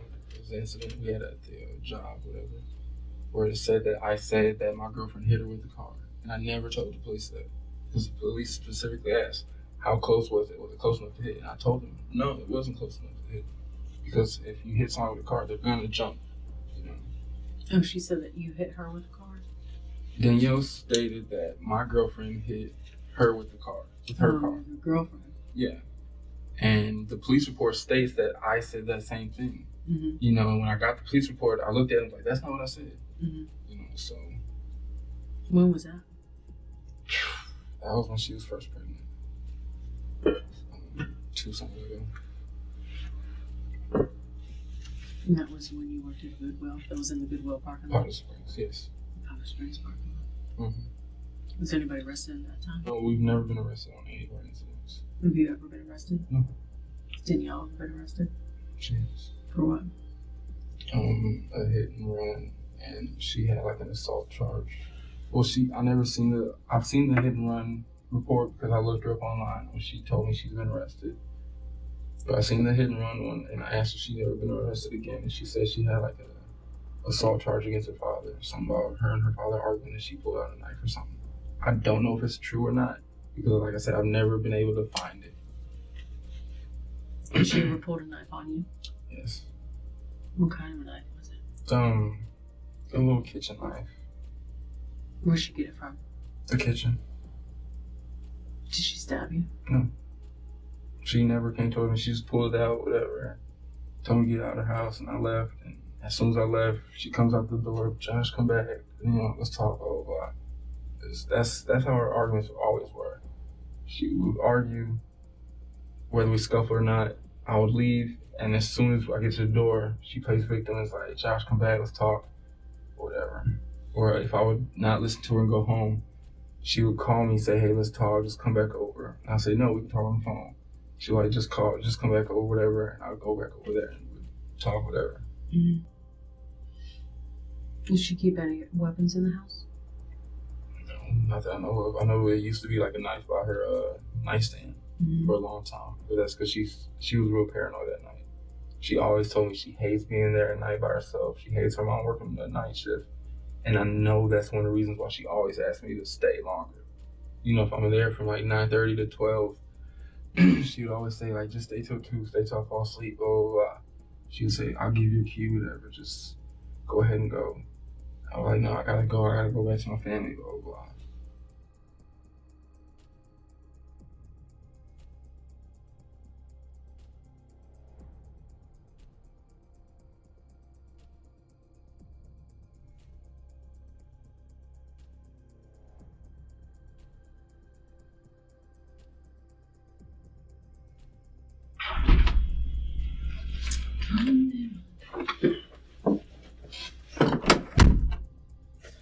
Okay.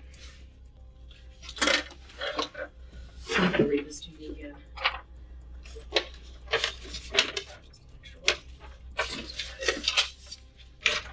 Too much paperwork, okay? So much to do, so little time. We're at Powder Springs Police Department. Today's the 4th. 2, 13. And it's 12:24. How's your baby doing? My son? Mm-hmm. Good. Spoiled. Spoiled.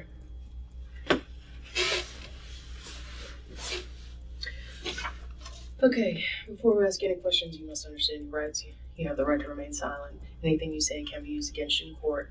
You have the right to talk to a lawyer for advice before we ask you any questions. Have him with you during questioning. If you cannot afford a lawyer, one will be appointed for you before any question if you wish. If you decide to answer any questions now without alert present, you'll still have the right to stop answering at any time. You also have the right to stop answering at any time until you talk to a lawyer. You understand your rights? Mm-hmm. All right, same as the initial each one. If you wish to talk, then you sign. Bottom.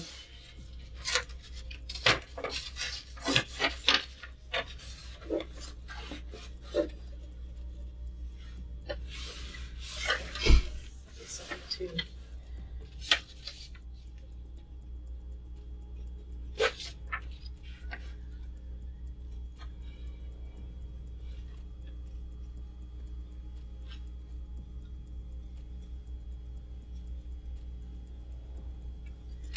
Okay. Have you heard anything else? Have you heard any talk on the streets? Have you? As far as you got anything, I'm not sure if y'all contacted him or not. But, I spoke with. Well, I was just told that he was trying to avoid being spoken to. Just because he's wanted. Yeah. I found out too. Something about a 3-year charge or something. Burglary cases, apparently. But I just asked a friend to find out where he's at because they said that he's not over at Macedonia anymore. He's hiding out with a friend. So, Right. Was he willing to come in? I did speak with him. Oh. I mean, I didn't speak with him here, but I did lay eyes on him. I did speak with him. Okay. As for right now, I'm still checking, verifying his alibi and all that stuff. So, I mean, everybody's still a person of interest. Okay. I'm not gonna lie to you, you're still a person of interest too. But yes, I'm still checking his alibi. And I did speak to him. And someone said that y'all were looking at, and again, I never liked them, but they were real good friends. So, one question I have is, I think Danielle may have been pregnant. Okay. Well, we'll get those test results back from them. Okay. I guess we'll tell. And that might determine if, what may have happened. Okay. Because we never wanted to have a baby together. Right. She wanted the baby. Mm-hmm. After she realized I didn't want to be with her and I stuck by that, I'm not going to be with you. She was talking about an abortion. And I told her, no, you're not going to have an abortion. We messed up. You got what you wanted, just you didn't get the whole result. You talking about this, your baby now? Mm-hmm. This is what you were talking about Yeah, before about having an abortion? Mm-hmm. Okay. And, so we had the baby. And so she kept always saying, and, her cousins and everybody can verify, she's always wanted to be a wife of someone. Right. She wanted that lifestyle. And she kept talking about, being pregnant. I told her, don't do it to me again because we're going to be in the same boat. She had pregnancy tests all the time. I don't know if her room was searched, but every time I was there, she was always taking pregnancy tests, maybe twice a week. That's weird. Yeah. Well, did you use condom when you had sex with her? No. What did she say that she was using for birth control? We weren't using birth control. Okay. But I wasn't, what's the word is, dating inside of her. Okay. But, she would ask if I'm having sex. I would tell her yes or no. I would ask her. Of course, she would say no. But I find out that she's messing with me and other guys that she was dating. Mm-hmm. So I don't know if they were doing, use protection or not, or what she was trying to do. I mean, she's already tried. She got pregnant by me purposely. I don't see her not doing that again to someone else that she's trying to be with. Right. Well, who else did you hear that she was messing around with? He admitted that he slept with her the Friday before she passed away. How'd you hear that? Through a friend of mine who called his friend and said for me and my friend not to do anything to him because we knew that he was involved with her. Mm-hmm. And he pretty much pleaded to his own friend, like, look, tell them not to do anything. I didn't shoot at Josh. I didn't do anything to Danielle. I was just over there Friday, I just go over there from time to time to hit it, whatever, blah, blah, blah. Mm-hmm. And I messed with her that Thursday before she passed. He messed with her. He said the last time he messed with her was that Friday, the next day. Mm-hmm. And then Sunday, the incident happened. Right. So. Did you know of anybody else other than you? See, she would say, and then she would say, oh, I'm just lying. Okay, but who would she say? go down the whole list. And 3 dudes at work that she worked with. Well, she's not working. At the time, when she, after she had... I'm saying recently. Mm-hmm, yeah, but guys that she was recently. working with in the past. But recently, she would say... She said a John, but I've never heard of this John dude. And then there's some white dude named... Do you hear of a guy named... Yes. She just said that she was... she said she was supposed to go on a date with him, but... When? The Friday before she passed. The day that she was with... She said she knew him from high school, and they never did anything, but she said that she got in contact with him, and they were supposed to go out Friday or Saturday.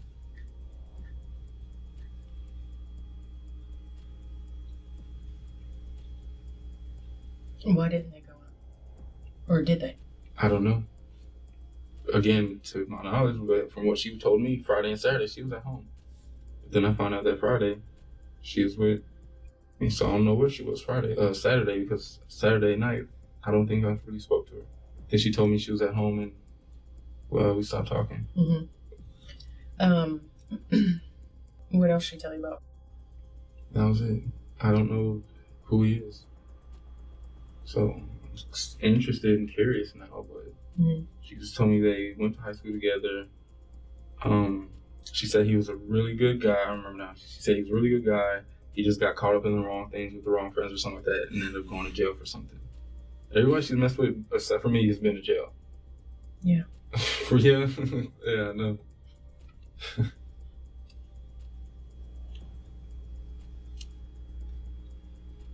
This is very tough for y'all, isn't it? Mm-hmm.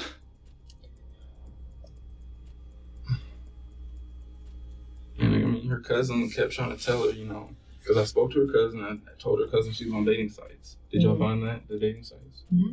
Okay, and her cousin said that she was never aware of it. I'm like, do you know anything about who she was dating? She said no.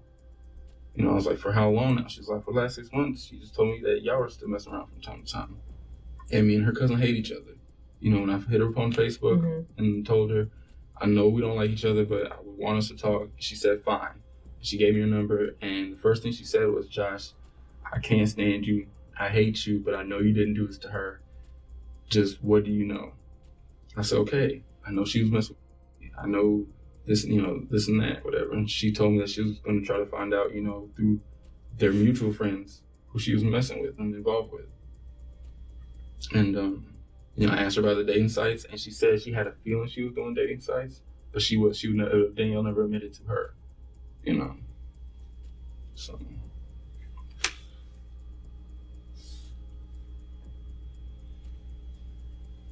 On the 11th, it was a couple days prior, she was like blowing up your phone. What was that all about? What day was it? Let's see. Because honestly, that's every day that I'm not over there, she's blowing up my phone till like 3 in the morning. Yeah, it was like constant all night long. On the 11th, that would be.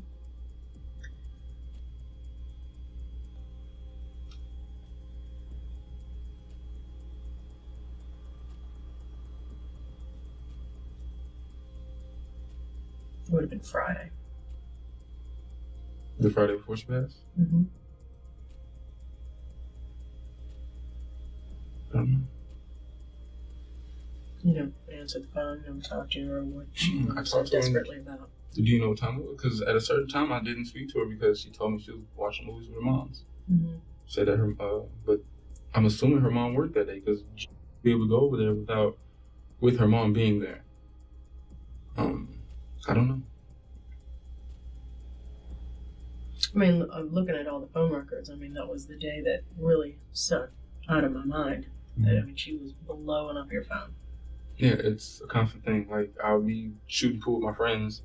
It would hit maybe 12 or midnight, and she would call within an hour 200 times. Mm-hmm. I try to keep text messages from court where she would text me 700 times in one day, the same message over and over and over again. Mm-hmm. That was our relationship. Specifically, I don't know. That was just another. Well, did you ask her Saturday when you talked to her? No, like, it was why just, were you blowing up my phone?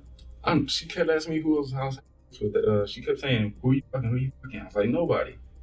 So where you at? Where you at? I'm at home. Who you? I know you're doing something. Da, da, da. That's every conversation when that happens. Well, you do have a girlfriend. Yeah. Does she think? Did you tell her that you weren't having sex with her? At one point, yeah. Was that recently? Not that I can remember. No. Do you think that she thought in her mind that you two were getting back together? She knew we were together.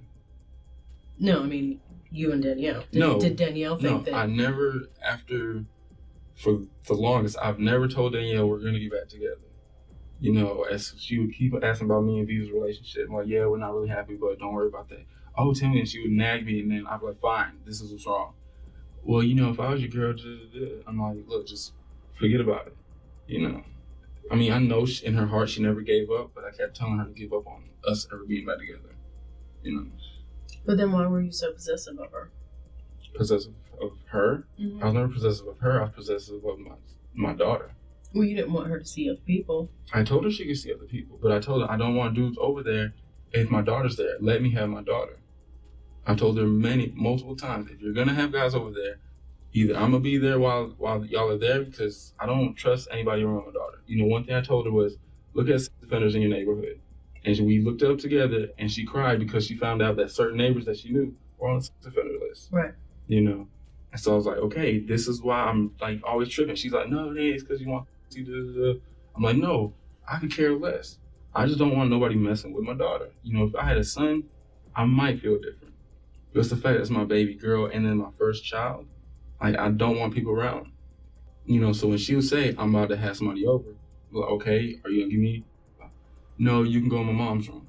All right, I'll do that. And she'll get drunk, smoke, whatever, do whatever in the living room or in the front porch. And when the dudes leave, then I would leave. When she would get home and stuff, would they go on the front porch or the back porch? She never went out the back. That's why I never understood why the back door was open that night. Well, you said before that sometimes you would switch it up and go out the back door. No. Yeah, you said that. The first time we talked. Every once in a while you said you would switch it up and you would go outside and smoke. Not necessarily pot, but cigarettes. Me and her always smoked cigarettes out in front. So we sit in the two chairs that's on the front porch.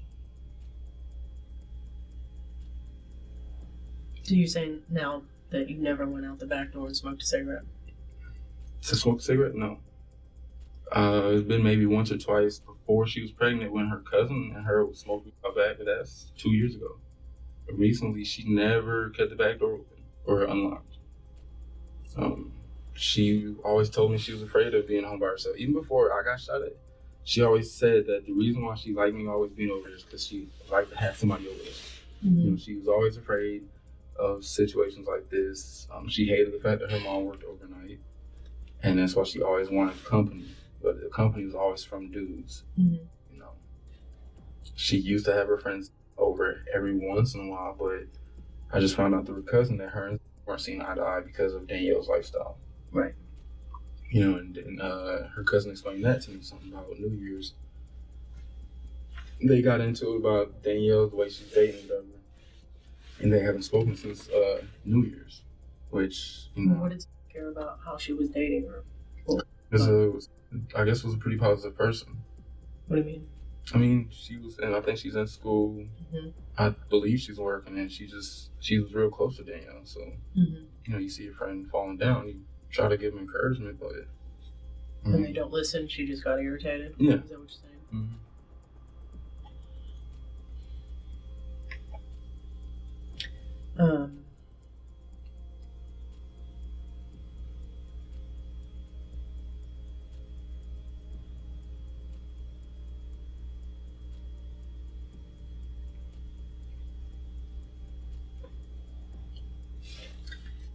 Let's go over the shooting that somebody shot at you. How is it that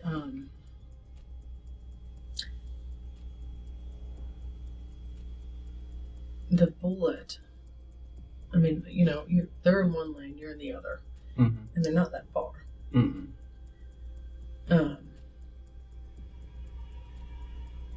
So the first bullet wasn't lodged into the dashboard. It was just sitting on the dashboard. Is that correct? Mm-hmm. The first bullet that shot at you, that went through the side window, Mm-hmm. and then the bullet just landed on the dashboard. Mm-hmm. Didn't get lodged in the dashboard, right? Like inside the dashboard? No, it's sitting on the. That's where the police found it. Right, just sitting on there. And then the second bullet just went through the car door, but didn't exit out the other side. Mm-hmm. It's in there now still. I've asked investigators if y'all wanted it still, but they said they would have to tear up the door. And at the scene, they just asked if I would get permission. I said no. Let me check with my girlfriend first, and they told me to just call back if I want to meet them at the police precinct so they can go through. But I asked, who's the first detective?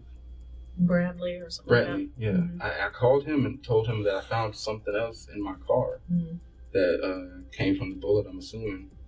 And I asked him if he needed it, and they said they had everything they needed from the first bullet. Mm-hmm. So I told him okay. How come you didn't clean out the glass of the car?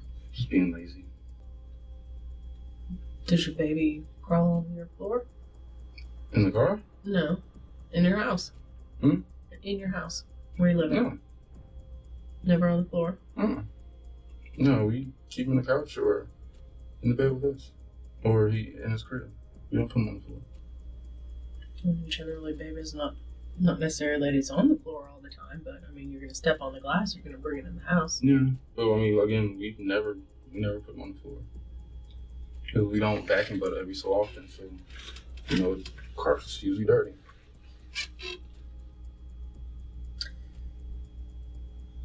Does it make sense to you that the bullet only went through glass and didn't go through anything else and just landed on the dashboard and then went through I don't know. the one piece of metal and then didn't go through? Well, the detectives pointed out that it hit the glass, went through the glass, hit the top dashboard, and ricocheted off the windshield or whatever. So I don't know. Is that where it happened at? Where? Where you say it happened at? That's what they told me, yeah. No, I'm asking you, is that where it happened at? Where what happened at? The shooting that you said. At my parents' house, yes. Your parents' house? Mm-hmm. Well, down the street from my parents' house. Did you go to your parents' house after? No, because I didn't want my mom asking questions about that. Why? Because I know my mother, she's always worried, always thinks the worst. And I just don't like to, the same way I like to keep things away from my sister, I keep it away from my mother. Put a bullet hole in the side of the car and the shattered glass. What did you tell him? My mom found out a couple of days later when my girlfriend was picking up my son. I think she asked about the glass, and my girlfriend just told her it broke, whatever. As far as my sister, I told her the next day when I had to take her to work, or my girlfriend was taking her to work, I told her, you're going to see glass in the car, and the window's broken, don't ask about it. She said, why is the glass broken? I told her, don't ask about it. She said, all right. And she never asked about it. She said that you told her it was an accident. Mm-mm. That's what she said. I mean, over and over again. I told her not to ask about it. Then why would she say that you told her there was an accident? I didn't tell her that. That's what she said. That's not what I told her. Why would she lie? I don't know. But I never sat there and told her I had an accident. I specifically told her, don't ask about the glass. And the only thing she asked me was, are you okay? I said, yes, I'm okay. She said, is everything okay with you? I said, yeah, I'm fine. And I left it at that. Mom found out, I'm not sure how long later, but she asked about the glass and said that she wanted to know how it broke. And I told her about, me being shot at. And she said, was it Danielle? I told her at first we thought it was, but I think she may have pissed somebody off, whatever. And, she had told me this is getting too far and I need to stay away. And she's always repeated since, me and Danielle's had problems. Stay away from there, just go through it with the courts. And I'll keep saying I'll do it through the courts, but I still want to see my daughter in between the time that, now till court. So. I mean, it doesn't make any sense to me What's that? that both of these bullets, well, you're lucky that you didn't get hit if you were in the car. I was. That they were at such close range and didn't go through but just one pane of glass, but then, and also went through one door and not outside the other one. I don't know if y'all need to check the metal. It's an older car, so if y'all need to check the metal in the door and see if something's able to stop that bullet or whatever, I mean, feel free. But I'm not sure what I'm being accused of right now. I'm just saying it doesn't make any sense to me that the bullets aren't going to go through the car. It just stops short like that. It would make more sense if somebody was further away from you and the bullet didn't have that much power behind it, because it's starting to lose power. But right next, I mean, it was pretty much from right here to right here. I mean, that's how far away you are.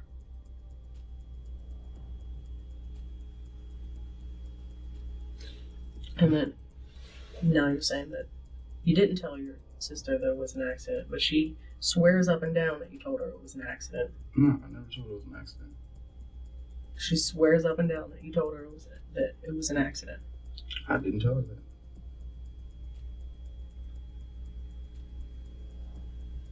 It doesn't make any sense.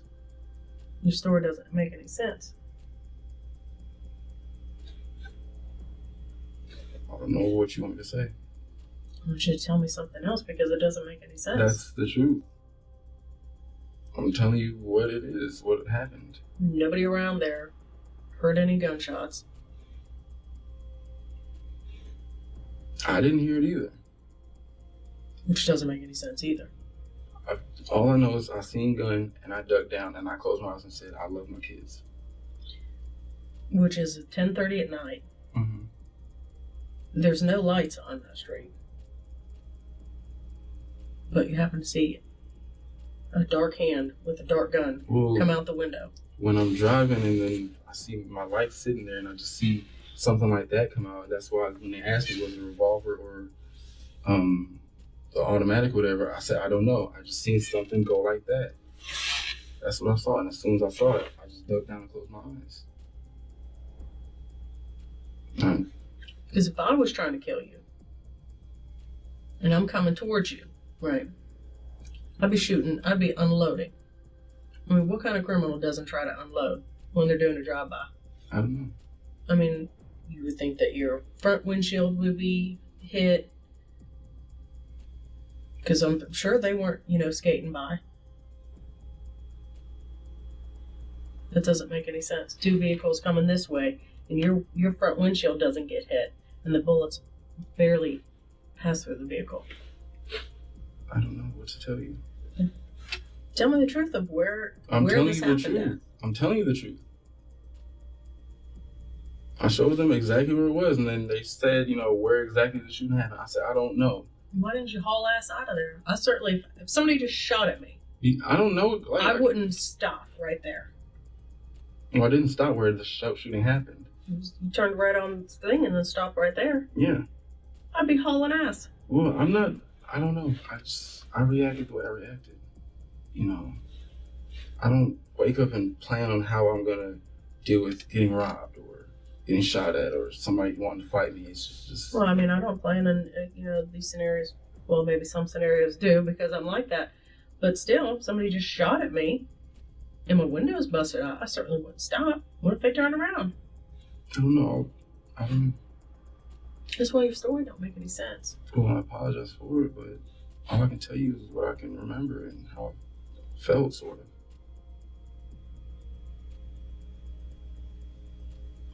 Did it happen somewhere else? I mean, where else could it have happened? It happened where it happened. Were you pulling out the driveway and someone shot at you? No, I called 911. Who pissed you off and was shooting at you? I don't know. That's what I was trying to figure out. I told them, I said to the 911 operator, I think my baby mom's just trying to kill me. Because I don't beef with anybody. You've got to know more than that. You've got to tell me a different story because it doesn't make any sense. I'm telling you what I know. It don't make any sense. None of it. I'm sorry.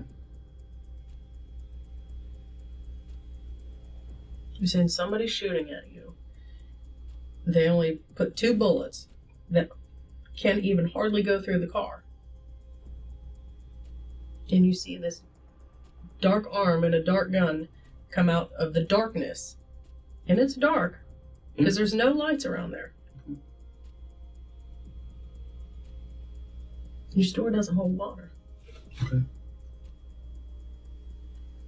So make me believe. Tell me something It's else. nothing I can tell you. I feel like I'm being accused of something I don't even know what I'm being accused of, but like, why would I lie and somebody try to kill me? Like, that makes no sense to me. Just your story doesn't make any sense. I mean, I went out there and reacted to the scene. Mm-hmm. Couldn't see. Okay. Couldn't see anything. Because I wanted to believe you. Fine. But it doesn't make any sense.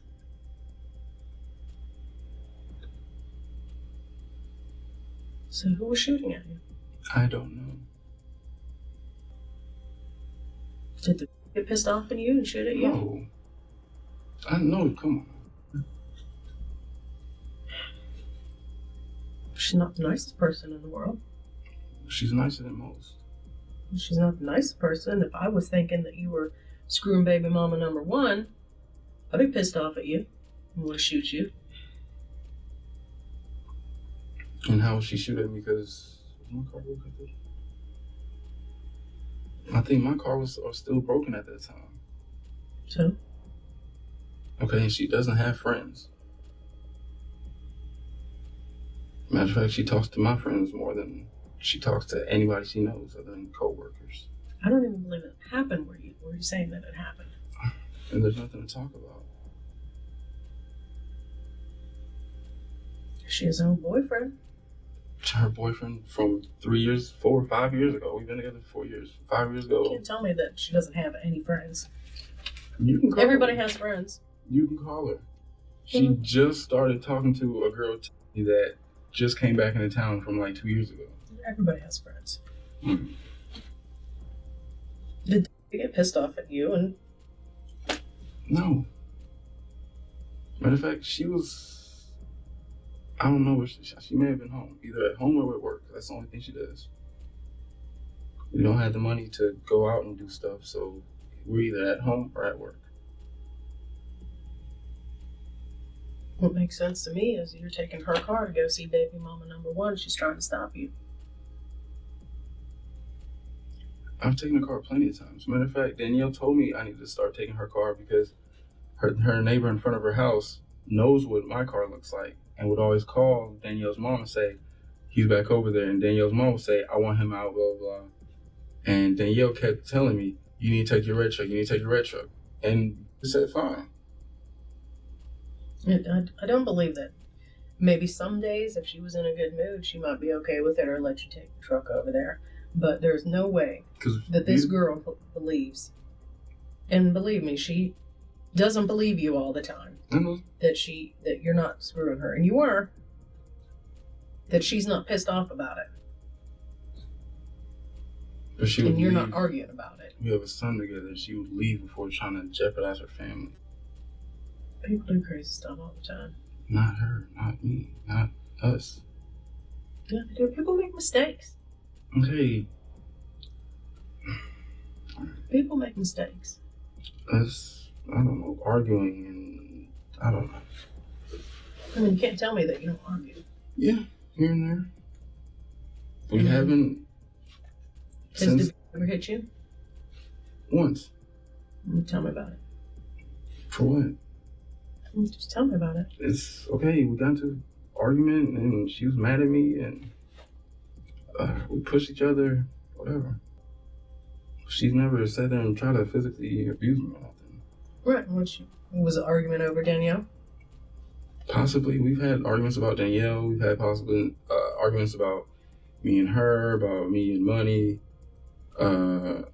me and responsibilities, household chores, all kind of stuff. See, now you're starting to tell me the truth a little bit. Because before you're making out like you and this relationship was like roses. Since the day my son was and now born. you tell me. Since the day my son was born, we've been fine.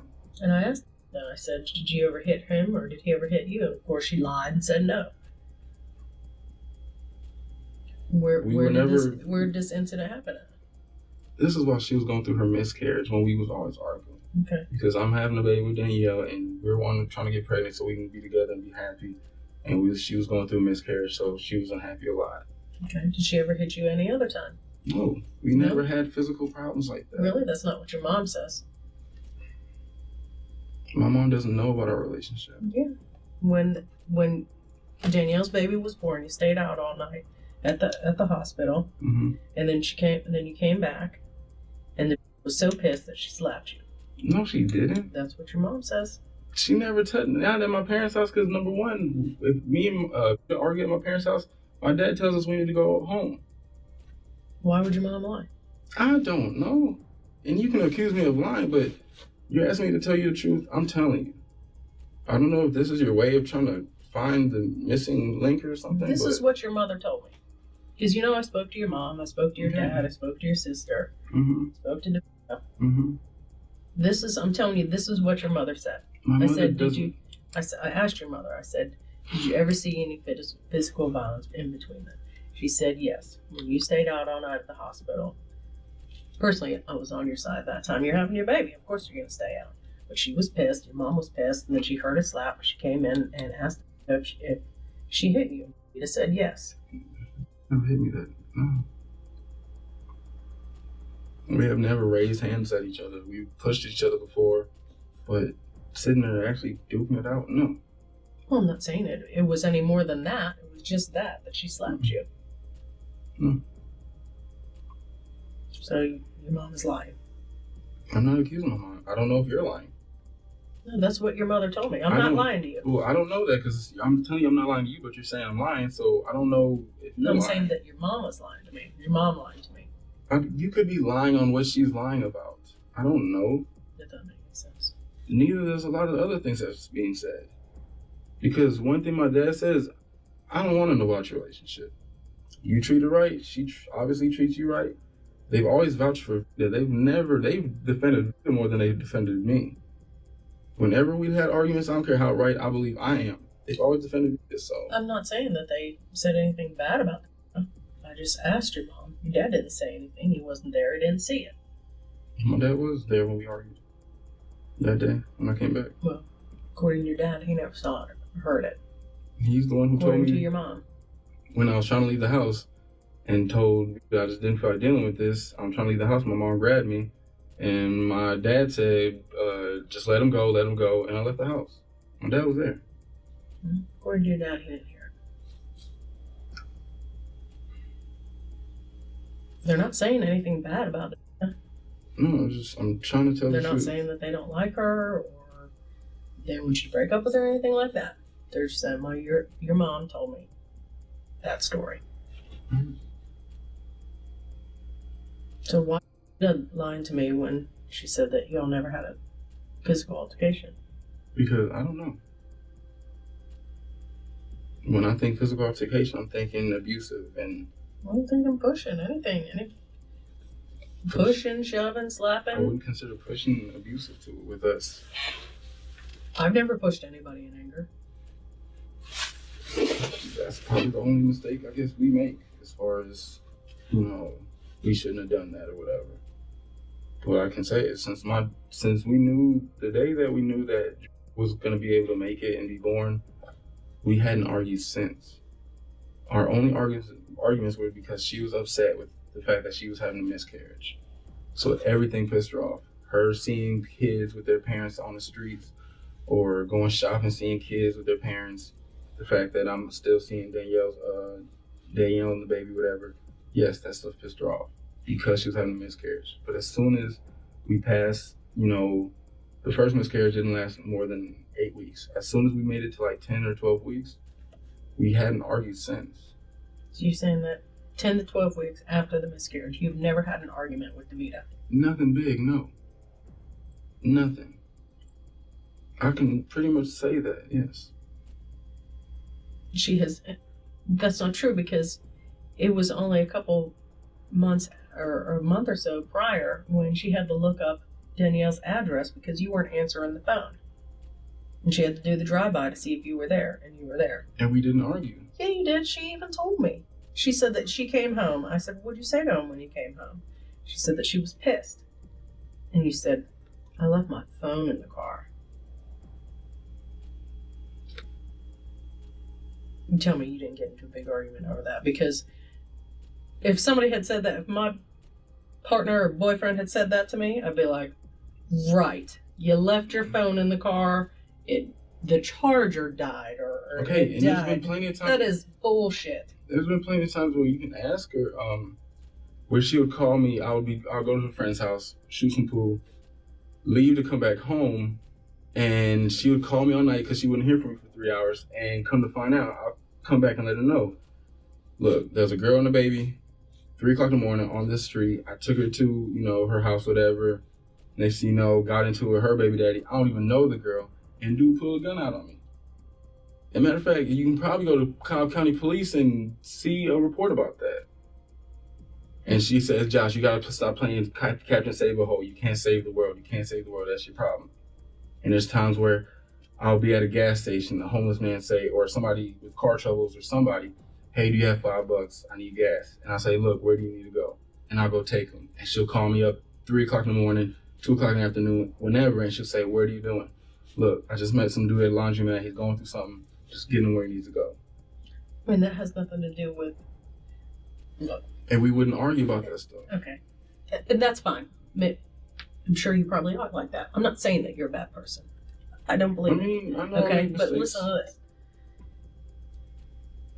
If I'm dating somebody, and they're like, and I'm trying to get hold of them, and it's late or whatever, they're supposed to be answering the phone, and I do drive by, find out where they're at, and they finally come home.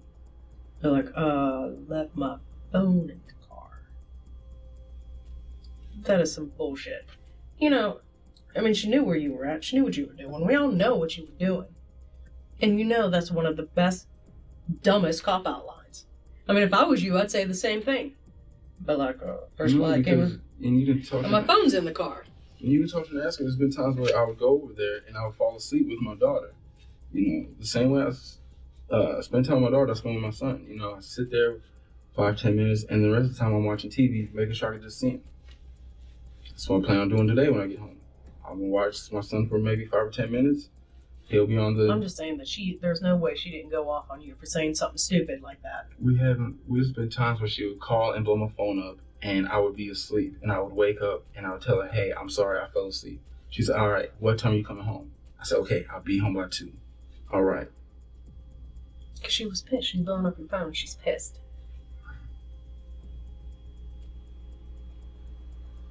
The only reason why I blow up somebody's phone is because I was pissed at them. No, I blow up Via's. Matter of fact, I just blew her phone up the other day because she's supposed to be home at a certain time. And she said, oh, sorry, I was shopping. All right. That's different because she's not out screwing around.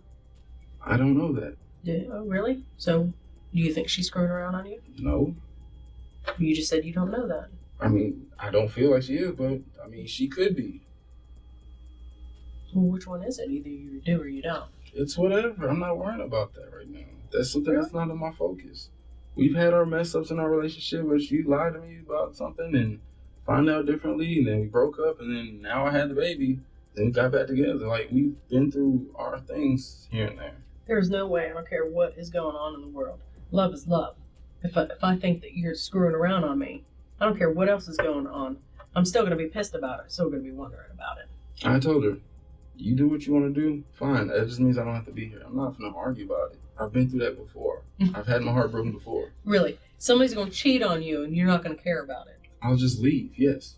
I'm not going to argue about it. I've had my heart broken before. Well, you might just leave, but I'm just saying, you're not going to care about it. You're not going to be pissed about it. No. You've had a relationship and a baby with this girl, but you're not going to care. I could walk in right now and somebody's banging her back out, and I'll be like, okay, I'll just leave. Because I've learned the reason why people get in trouble right now is so many men in jail right now because a woman has pissed them off. Okay. You may be a calm guy, and you seem like a calm guy, but that is... No one on this earth is going to come home and see their woman getting getting banged and just be like, okay. No one. I don't even think Jesus would take that okay. I don't believe in Jesus, so. I'm just saying he was I've had a supposedly, if he did walk this earth, supposedly he was one of the greatest guys that ever walked this earth. I think he might be a little pissed about that. I'm just telling you, me. I mean, if you're gonna be honest, be honest. And I'm gonna be honest. If somebody right now, I'm not gonna fight her, fight him. Just all right, and I'll pack my things and go. And you might be that way. And that might be your reaction. But I'm telling you, you're trying to tell me that you're not gonna be pissed. No.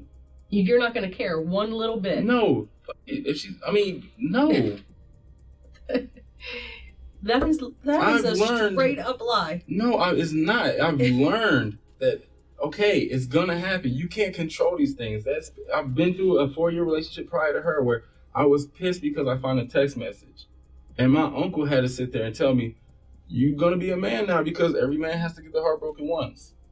And I had to go through with my uncle. You're telling me that you're not human and you don't have any feelings, because that would be an absolute... Well, if you had feelings, then you would be pissed. But my feelings right now are with my son and my daughter. Mm-hmm. I'm not worrying about my woman.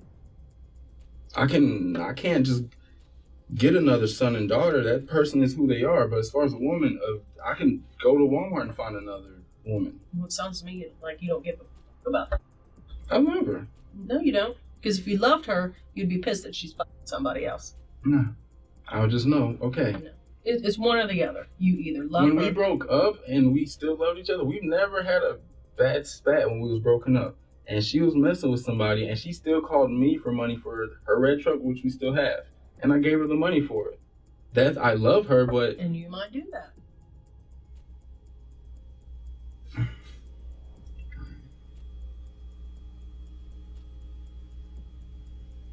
You'll never get me to believe that if you went home and she's fucking somebody else, that you will not care. That's fine. But you cared if Danielle did it. No, I just didn't want nobody around my daughter.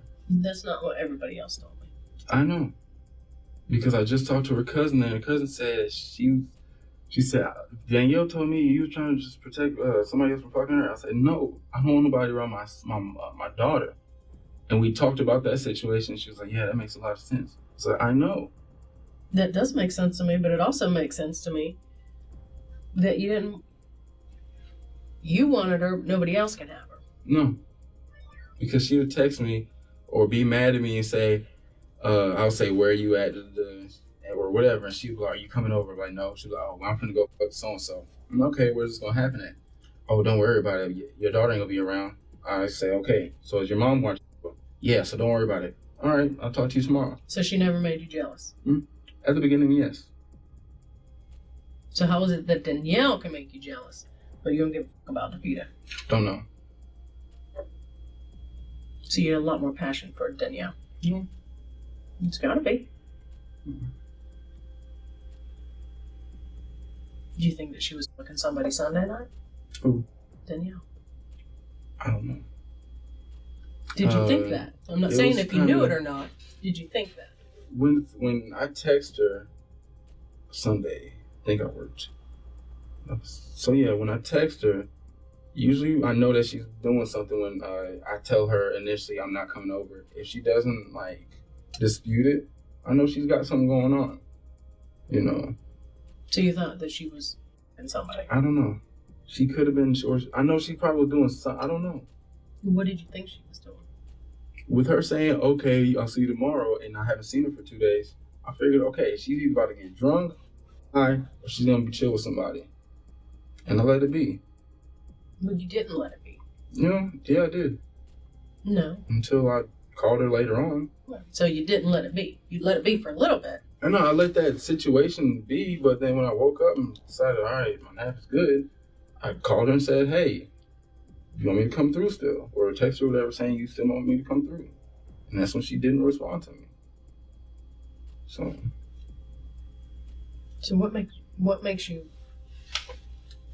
you've been working all day, you say you're tired, too tired to go see your baby, but then you nap, y'all went to bed at like 11, played video games for 20 so minutes, you nap for what, maybe half an hour?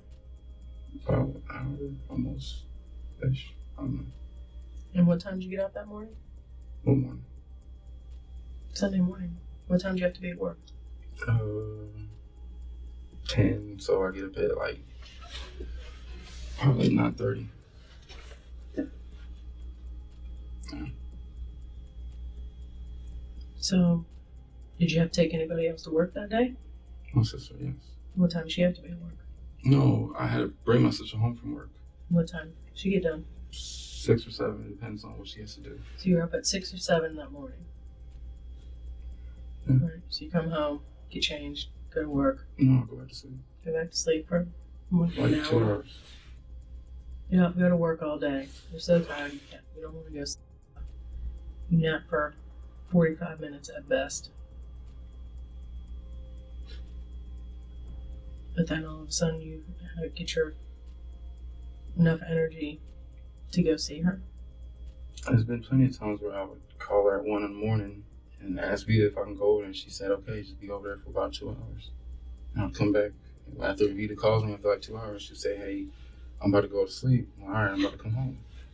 She'd always tell me, bring home some peanuts from racetrack. It was like a 2 nights a week type of thing. Did you stop at racetrack? When? Sunday. Nah, I couldn't have stopped at racetrack. I was locked up here. I'm saying before. Before. Oh, before I went to her house? Mhm. No, I went straight to her house because I was worried. Why were you worried? Because she started drinking heavily again. And I constantly was worried. We talked about it all the time. Before you said that she wouldn't drink heavily, she would just have a beer. Yes, she would drink heavily with me. And I'm worried that, okay, she probably was pissed drunk. But she never did that before. Mm. She would all you just out of your mouth. You said that she would only drink heavily when you're around. When I'm around, or if she had somebody with her. But that day I was worried, okay, she's not responding. Usually 12 o'clock midnight, she's not asleep. She usually goes to sleep about 2 or 3. You know, so I figured she was up. So with her not responding, I'm thinking, okay, I knew she was already smoking weed again. And if she's smoking weed, she's possibly doing coke again. So it's either the coke or the booze. And that's what I'm thinking. I mean, but she never had a problem taking care of it by herself before. She has. When? There's been 3 or 4 times where she's dropped or would fall off the couch and I would rush over there. It's not far. Fall. Babies fall all the time. But it's a hard floor. And my daughter's crying, so I mean, I'm sorry, but It's not. I mean, that's it's not something that far. I was worried about. And babies get dropped all the time. It doesn't mean it's okay. I'm not saying that it's okay. I'm just saying that babies get dropped all the time. On accident. I mean, it's not to anybody's knowledge or anybody's statements that she loved that child, wouldn't do anything to that child, wouldn't do anything to put that child in harm's way. According to them, Do you think otherwise? Yeah. Why? she's made a statement to me before saying, Josh, you better hope you don't get custody because I'm not going to live with her. And, you know, she's already threatened twice about suicide, one being pregnant. So, and then, of course, her family doesn't know a lot of things about her that I know. Like, what else? Just like I constantly, when me and Danielle were together and I realized why she was so sexual and why she was the way she was, you know, I tried to explain to her mother and sit down with her mother and tell her, Danielle, you need to talk to your daughter. Oh, she was, I never let anybody around. I'm like, look, she told me that when she was,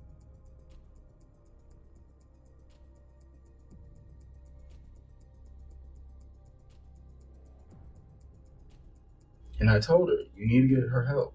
And this is right before we broke up. Mm-hmm. And Danielle's always stated that she wanted help. She's always said, Josh, I need therapy. Josh, I need therapy. Then when she was pregnant and we was broken up, you know, she would say, Josh, I'm gonna need therapy to get over you. I'm gonna need therapy. And she told me that she went to her mom and said that she wanted to get some kind of therapy help. But I don't know if that's true or not. And me and Danielle had a conversation about, she's kept viewing it as and she just wasn't too embarrassed to tell me that. But according to what she was telling me,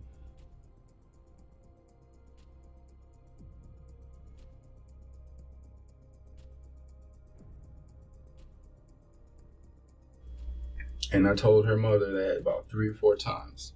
She never, said anything about that. She never asked Danielle about it or anything. So you're so worried, so you start texting her. And you're so worried that she's either drunk or high and your child is in grave danger. Because she's made threats in the past, she's crazy, she needs help, she needs therapy, and your child is in just grave danger. Number one, why wouldn't you just call the police to go over there? Because the police were called so many times and they've already told me. Yeah, but you weren't there. Wasn't a physical altercation. Why didn't you call the police and be like, can you go over and check the house? There's been times before where I would just go check the house, check on her, and she'd be a little tipsy, or she'd be perfectly fine, or she'd be asleep. I'm all right, just make sure everything's straight. So you go over there. You're not supposed to be over there. You're not supposed to be over there anyhow. So why wouldn't you just go around the house and look inside? Go around the back. I'm not thinking about to go look around back because the front door is locked. So you're already concerned because she's crazy. She could be drunk. She could be high. She could have hurt herself or something. You're going out of your mind that you haven't hardly have any sleep, and that you drive. Yeah, you are. You called her. You texted her. This is like a weekly thing. Like, seriously. Before you said that you hadn't had a fight with her in about a month. But now you're saying you're going. Hold on. You're saying you're going.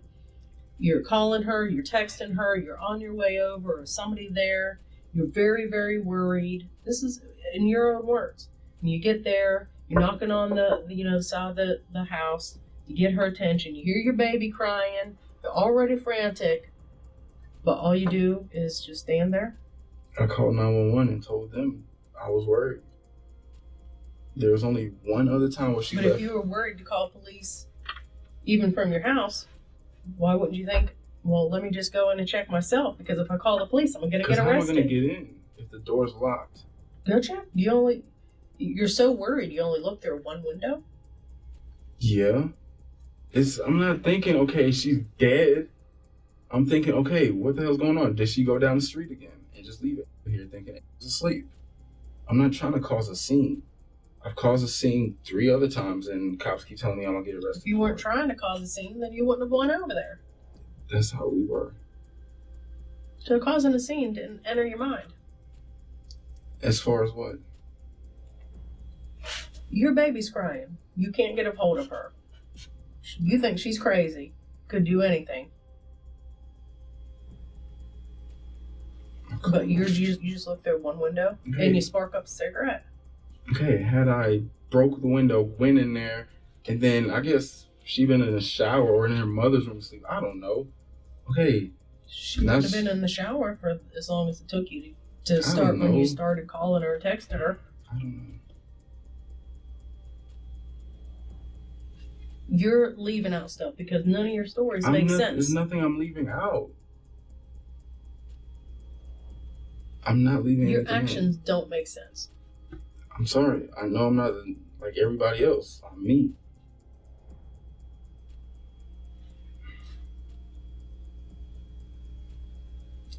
Why did you go over there that night? To go see. Initially, I wanted to see, but that's why I called and texted her. But after she didn't pick up, okay, I'm trying to figure out what's going on. Why wouldn't you call police on your way over there? No. Why? Because I'm going to get in trouble, because I don't want to cause a scene. You're on your way over there. Okay, and I've done that before. She would be, asleep maybe, whatever, and I'll call and text, whatever. She wouldn't answer. I knock on the door, and then if she doesn't hear the door, knock on the wall, and I'll hear her getting up, or the TV would be on, so I know she's there. Knock on the wall. She'll be coming to the door. What do you want? Say, hey, everything all right? Yeah, everything's fine. Can I see you real quick? She'll just keep the door open, walk back in the room, and I'll wake up.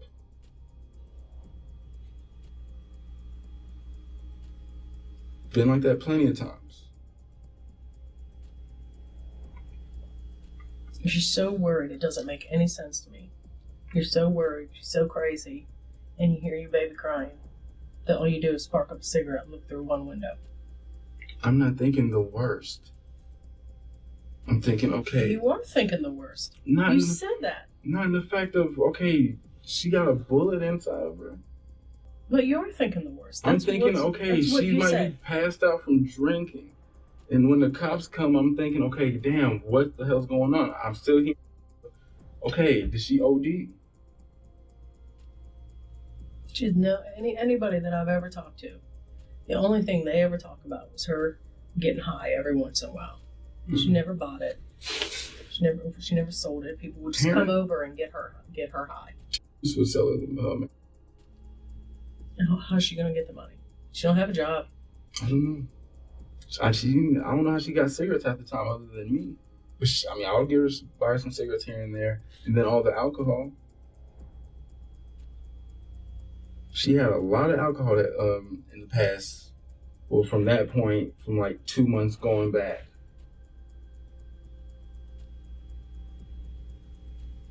She never went out anywhere. People would bring it to her. She would tell me when she's going out. When was the last time she went out? Well, other than her saying that she was supposed to go out that Friday and Saturday, I know New Year's she said she was going out. Prior to New Year's, she told me she was going to, and she would lie about stuff because I just talked to her cousin and asked her on Christmas Day, did she go to Savannah? And she told me no. And she told me Christmas Day she was in Savannah. Because I tried to because my mom wanted to see her Thanksgiving, that didn't happen, so my mom wanted to see her Christmas Day. Told Danielle. Danielle said fine. And the day before Christmas, Danielle told me, I'm sorry, I'll make it up to you, but we're going to Savannah or whatever. I said, okay, what time are y'all going? She told me it was 4 ways to, 4 ways back. And this is what me and her cousin talked about. She said 4 hours to get there, 4 hours back. I said, okay. Come Christmas Day, I'm making my rounds to family and friends, whatever. I call her at like 2 in the afternoon. It was between like 12 and like 4. It was like early in the afternoon. I call her, whatever, say, hey, what are you doing or whatever. And she said, I'm on my way to Savannah. I said, okay. Come like 9 or 10 o'clock, she's asking me to come over to come see my daughter. I'm like, I thought you were in Savannah. Oh no, we're already back. But it takes 4 hours to and from. So what, you spent 10 minutes in Savannah? And I told that to her cousin. Her cousin was like, no, I was trying to get her to come see me. I was like, well, she told me she was trying to see her aunt. She was like, no, I was in Savannah on Christmas Day. I was trying to get her to come see me. I was like, okay, she lied about that. So I've been trying to backtrack for like these last weeks or so, talking to her cousin.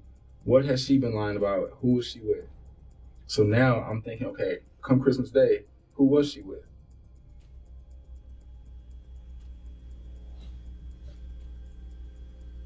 So what do you think would do if she found you screwing Danielle? Leave me.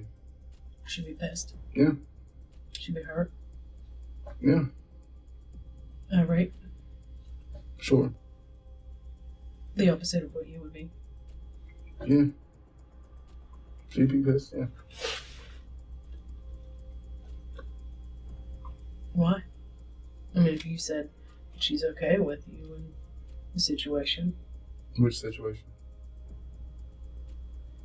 You said, she doesn't really care if you see Danielle.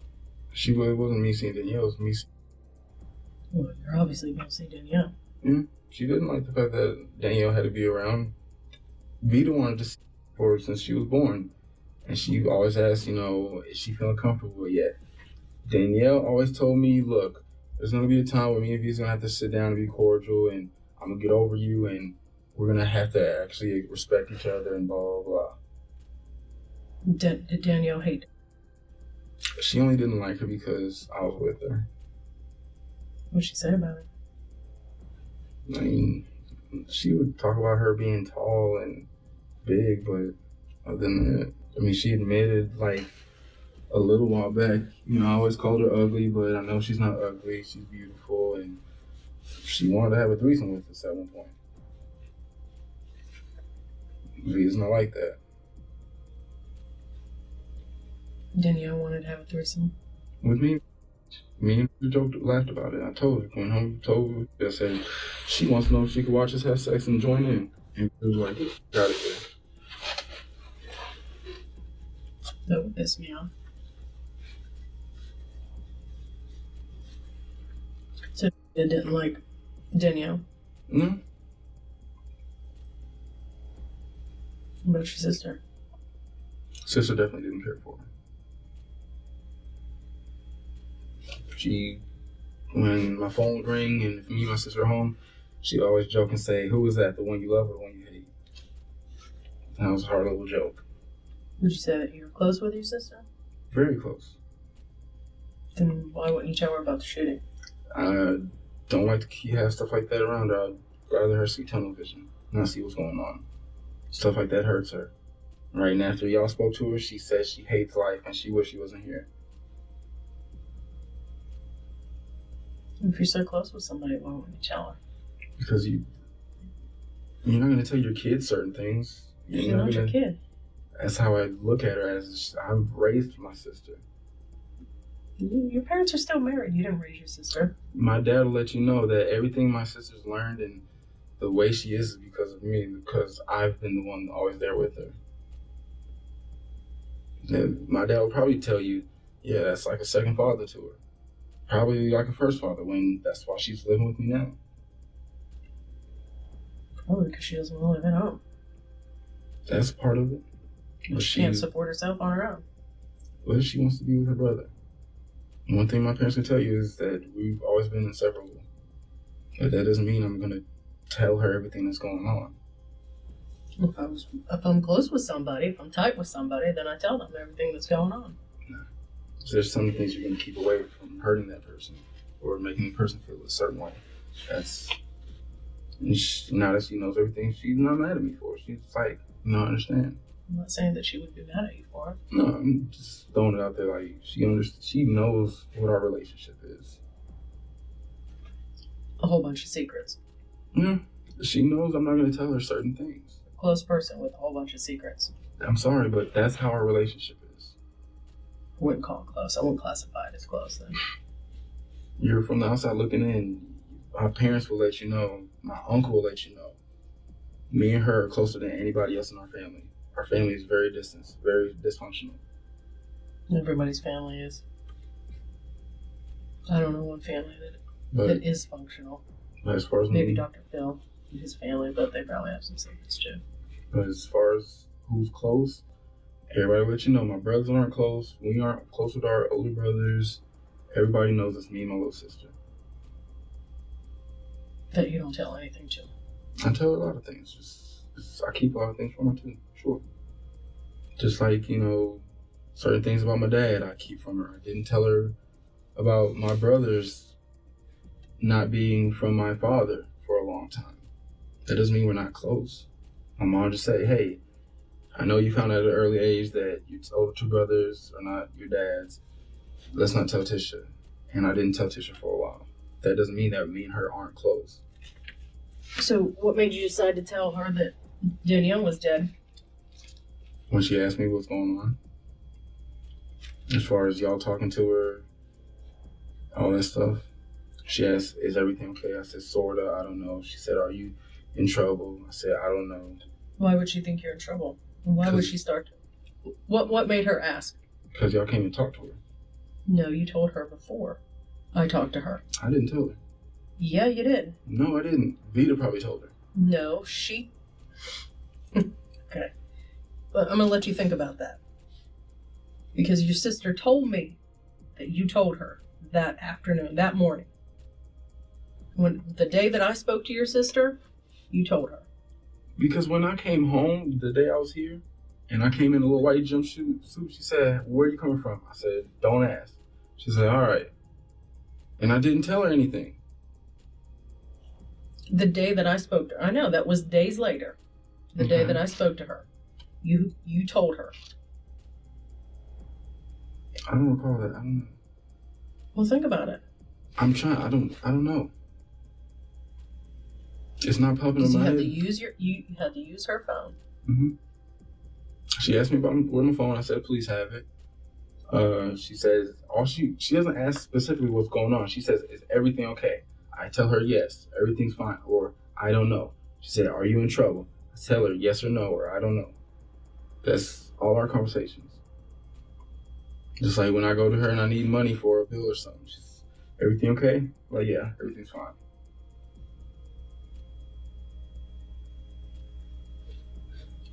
So is your sister a liar?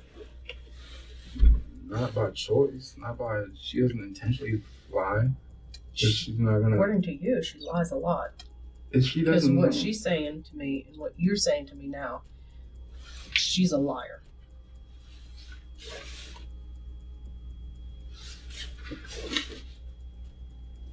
So which is the truth? Did you tell her or didn't? I don't think I did, no. So your sister's lying. I'm not gonna sit there and accuse her of lying. If I did, I just don't remember if I sat there and told her that. But Who all did you tell? Who all did you talk about it to? We just sat down and talked about it. When? I don't know. Probably the day of. But we haven't spoken too much about it. So who picked you up? Okay. Tell me about that. Picked me up. Asked why I couldn't get my car. Asked me what's going on. Said she been calling me all night. Asked if everything was okay. Did Danielle press charges on me? Whatever. And we briefly talked about it. What'd you say?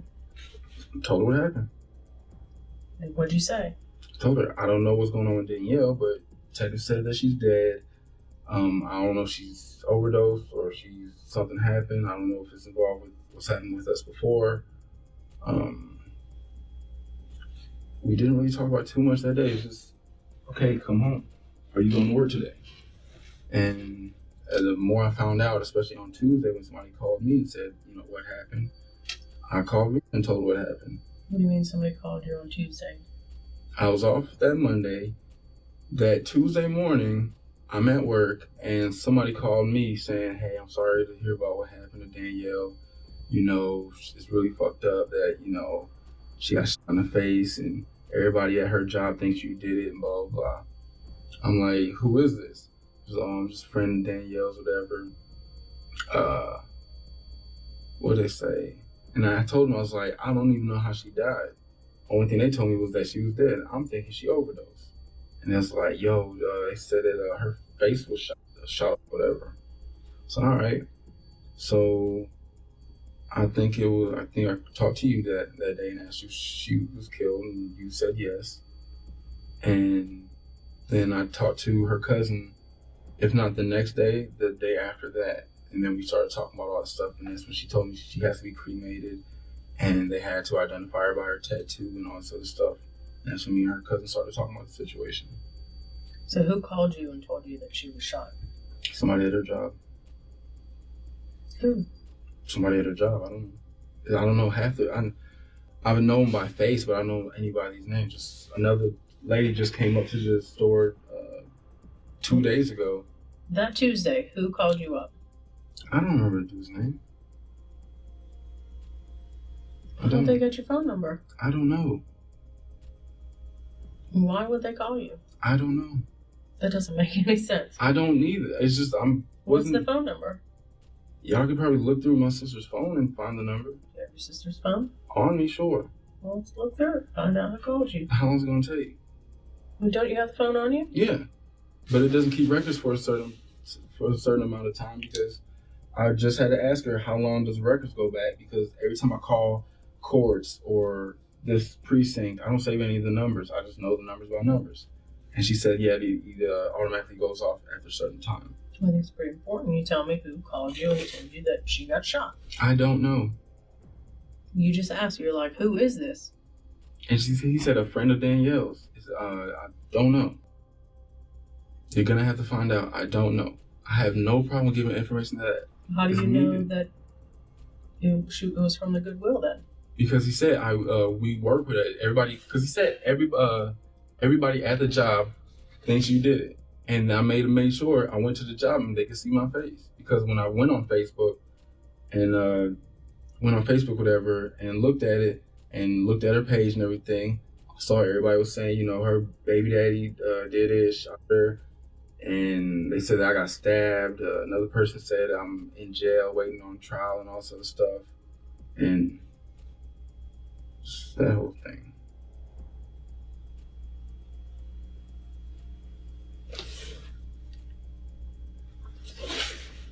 So you can't tell with the phone? Hmm? You can't tell with the phone? No, it only goes back to a certain amount of days. The last call shows on the 29th of January. I'm constantly using this phone to talk to people, rob things, whatever.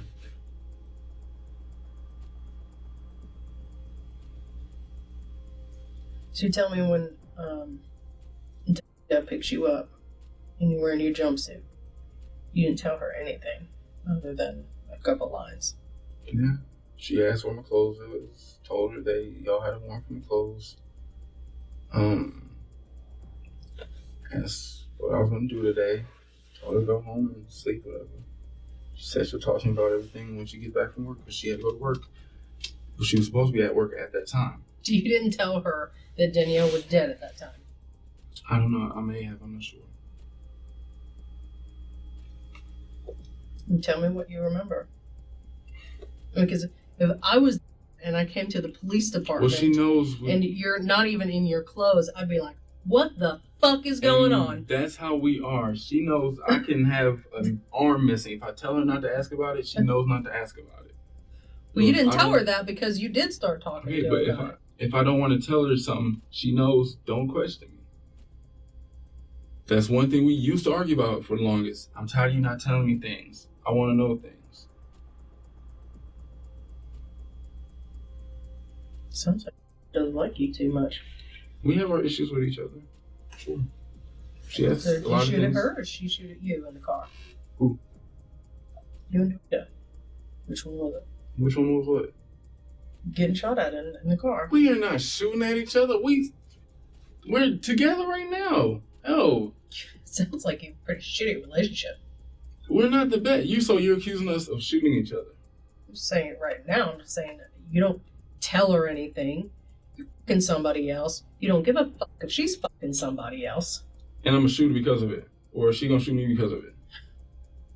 You would piss me the fuck off, I'll tell you that much. Yeah, we piss each other off. You would piss me the fuck off. I pick you up from the police station, you're wearing a white jumpsuit, and you're not going to tell me what the fuck happened? That don't make no sense.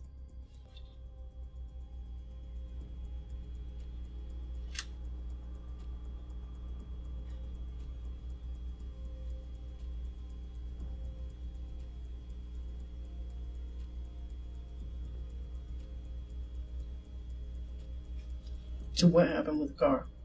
What happened with the shooting? I told you, damn sure ain't finna be to shooting at each other. I'm about to lose my life and stuff, and y'all sitting there thinking me and her having a dispute. How are you about to lose your life?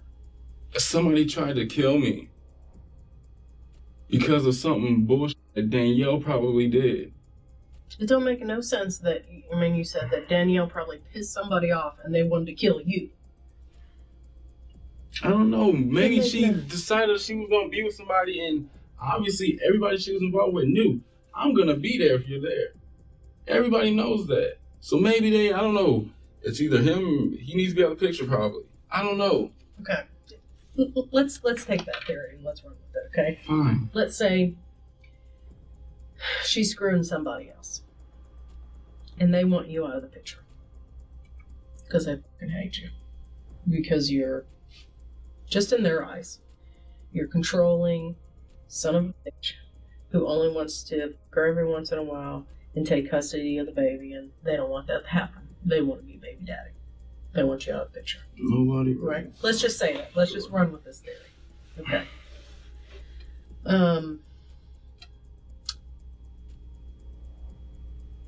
So you tell me that they were lying in wait for you, as they don't know when you're coming. They just keep, because there's nowhere really to park and nobody saw anybody park. It's dark out. They can't tell if it's your vehicle coming at them. They just happen to be in front of you and driving past you as you're coming to your mom and dad's house. Because they Knew what that was. And only shoot twice. Does that theory hold water? I don't care anymore. But does it hold water? I guess, sure. How does that hold water? I don't know. I'm not the one that's investigating this. All my main focus right now is making sure my daughter is okay. Trying to find out if, okay, she's with grandma. Fine. Is she in that house? Are y'all still looking at that house, making sure nobody's going over there? Because I don't know if somebody out there is still pissed off with me. Obviously, don't nobody know where I stay because nobody knows where I stay. So, hell, if they still pissed off with me or whatever, I'm still worried every day when I go to work, is somebody going to go back to the house and finish off some shit? I don't know.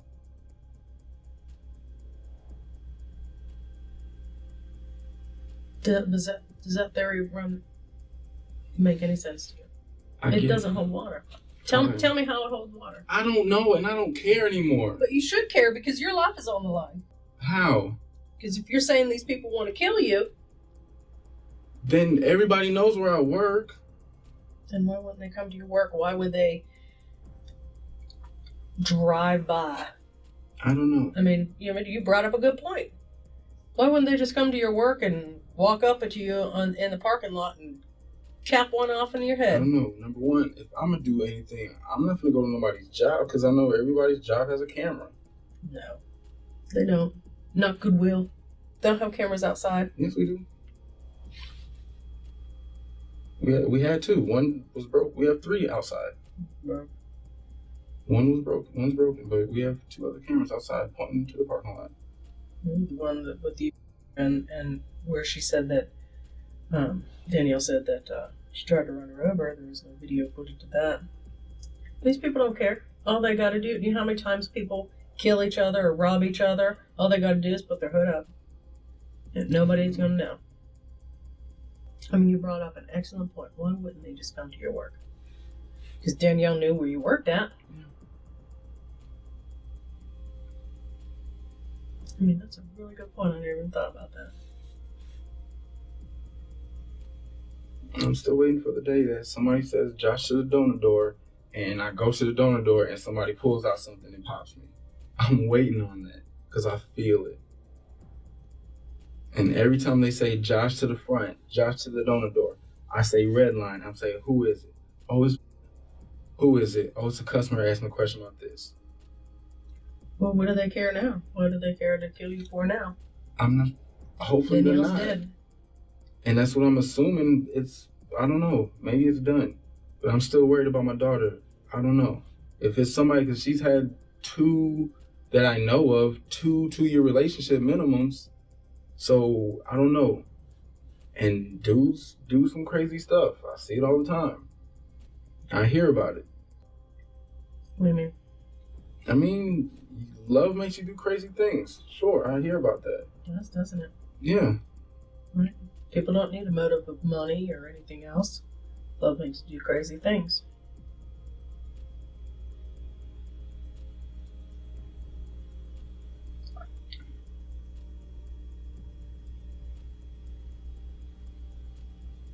Do you know who killed Danielle? I feel like I know. Who? I think it was. Who was it? That's the only person I can think of. Me. Okay. Because she told me for the longest she is in jail. Yeah. One. So. And one. So that's the only two people I can think of. I don't know who this is. I know she said something about them having a relationship before or something, but now that you're bringing him up, I don't know. I gotta find out who this.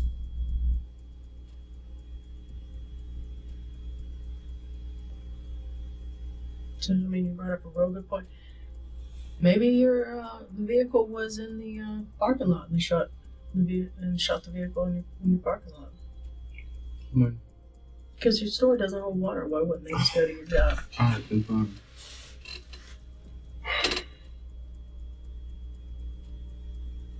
So why would I call sitting right there? Get away from where it happened. So where did it happen? You tell me. I'm telling you. Obviously, y'all don't believe me.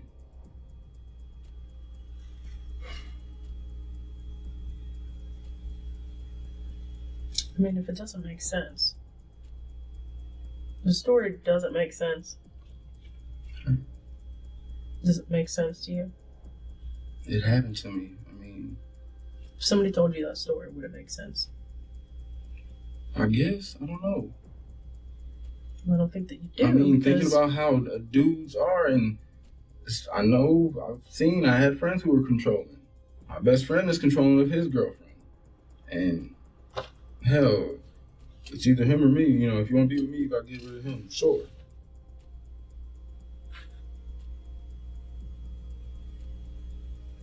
Initially, I thought it was Danielle. Because I did tell her I have my legitimation. I'm still going to file for full custody. And she played really nice to me for the next maybe 2 or 3 weeks. And I thought that was strange. So initially, I sat there and I admitted to her, I think it was you. I thought it was you. You know, I didn't speak to her for a couple of days after the situation happened. And then talking to her, I mean, I was like, all right, you know what? It probably wasn't you. Who did you piss off? Who you been talking to? How many guys know where my parents stay? Nobody. It was 2 or 3. Who? I don't know the names because she never told me, but she would tell me that a friend picked her up from my mom's house when she would bring my mom to my sister. She would bring my daughter to my mom's house. I would say, okay, who's taking you? Who's picking you up? And on 2 occasions, she said that her mom took her there, but she had a friend pick her up. And she said, you know, one time it was her cousin, but I doubt it was her cousin because I just doubt it was her cousin. She would always use her cousin as a reason, as a person to do something. And I would find out that she's lying. So whenever she says, oh, my cousin did it, I know, okay, some dude you was with some dude. Or I'm with my cousin. All right, you probably with some dude. Whatever. Still, that story don't make no sense. In a dark street. You didn't hear nothing. Nobody heard nothing. And you pull right over after somebody tried to kill you, where they would have had a much better chance of killing you. Thanks to you at your work. Pretty much anywhere else. Other than a drive-by shooting.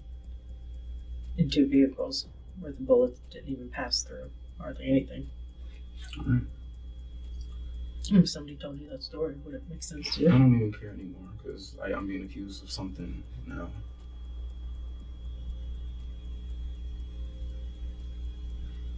Well, obviously it wouldn't make sense to you. It doesn't make any sense to me. Okay. I'm trying to figure out who shot you. Who tried to kill you. Well, you're thinking is. I know that ain't it. No? Who did? Who was it then? I don't know. Was it in the car you shot at her? No. Because you don't give a fuck about her. I'm not gonna kill her.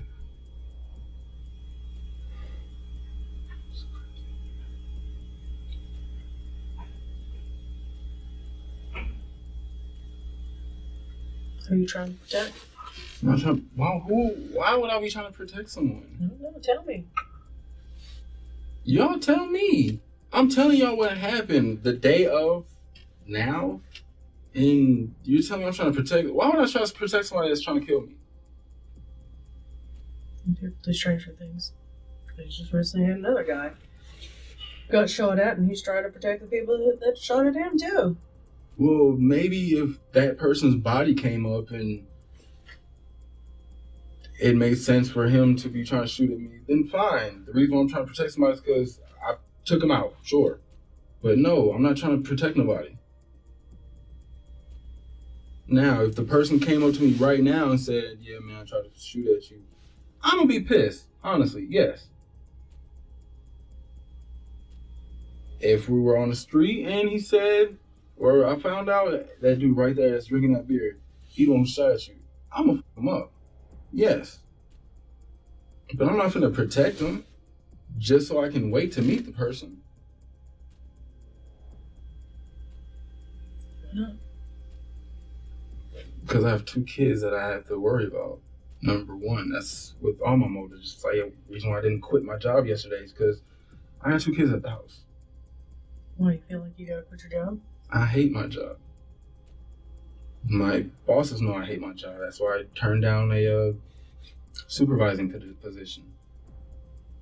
They know my kids come first. I'm not staying over because my kids come first. Even though I haven't seen my daughter in a whole month, everything I do is for my kids right now. Wouldn't you get a raise though? I'm not worried about that because it's more time being taken away from my kids. I learned from my father that the more money you make, the more time they take away from you, it's going to affect your kids. So If you can't pay for them, then it's going to affect them. as long as the even bills worse. are being paid and things are okay, that's all I'm worried about. Why are they being paid? Because according to your sister, she has to bug you to buy food, has to borrow money, try to borrow money from her brother. Or money like once or twice, sure. And Bill ain't getting paid. Okay, things come up just like you just had some money come out of her account, so I mean things happen. But lights are always on. And somebody stole money out of her account? Hmm? Somebody stole money out of her account? I guess a credit card bill that she didn't pay. They took one whole paycheck. So because of that, I had to hold off on getting my car fixed. A credit card company just took her money from Walmart? A whole paycheck, yes. And she called her bank and they said they was legally able to do it. I've never heard of that. I was pissed with it. But she got paid 3 times that month, so it didn't hurt us. It just would have helped. I mean, it happens. How much? I mean, does she make like $1,000 or something every paycheck? 700, I guess. Some change. And this happened when? Just recently. Mm-hmm.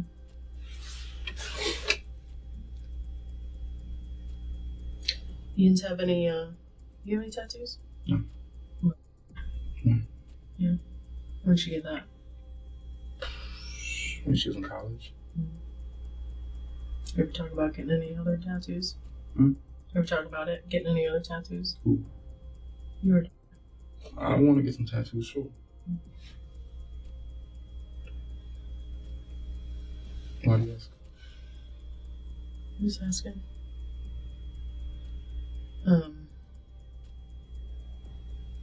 That doesn't make any sense to me. The credit card company. Does she still have a credit card? Did they make automatic payments out of her bank account? She was making $100 payments, but when she was having the baby, she stopped paying, I think, on a credit card and on her IRS thing that she was paying for. And I guess she never started paying back on the credit card. I don't know. I didn't ask her about it. You have a terrible relationship. Yeah, that's what we are. I mean, that's how it is. Some are alcoholics, some are abusive, some, I don't know, whatever. That's just how we are. You should be more communicative. And we're working on that. We've been working on that. We're trying to start back over on a lot of things. When did this happen? When we got back together. Why are you together with her? You don't care if she cheats on you. It's not that I don't care if she cheats on me. It's just we're together. We're happy. We can make each other happy. But that doesn't mean I don't care. But if somebody come in or find out she's cheating on me, well, great. I just leave. That doesn't sound like a good relationship. Right. I mean, I'm with somebody. I'm not you. I'm just saying that's a human emotion. Some people see kids as sexually attractive. That doesn't mean I do, because I definitely don't. That's a little bit out of the box there. No, it's not. It's, yeah, that's everybody's a lot out different. of the box. Some people like banging goats. I don't. That's even further from. I mean, I'm sure it happens in the farm somewhere, but that's a little bit different than some people gamble. guys or girls Okay, caring about whether or not their boyfriend or girlfriend okay, is but with somebody. swingers out there, and that's something I don't really. That's definitely not my kind of thing. I'm not gonna. You bang my wife, I bang yours. You know, that's something I'm not gonna be down for. But there are people out there like that. I'm not saying I'm not arguing that point. I'm just saying. Okay, some people. Maybe you should find somebody else because apparently you don't. I mean, I'm not a psychotherapist, although I'd like to be. It doesn't sound like you love her. All right. I certainly don't care. I mean, you cared more about who was screwing Danielle than you did Davida.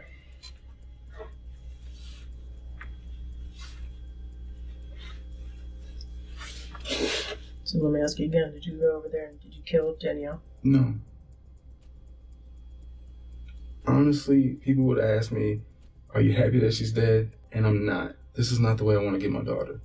Yes, I want her to feel a lot of pain if I had my daughter, but this isn't what's going to make me happy. Especially when I end up raising Ava and then I have to explain, when she asks, can you tell me about my mom? I'm not sure what positive things I'm going to be able to say.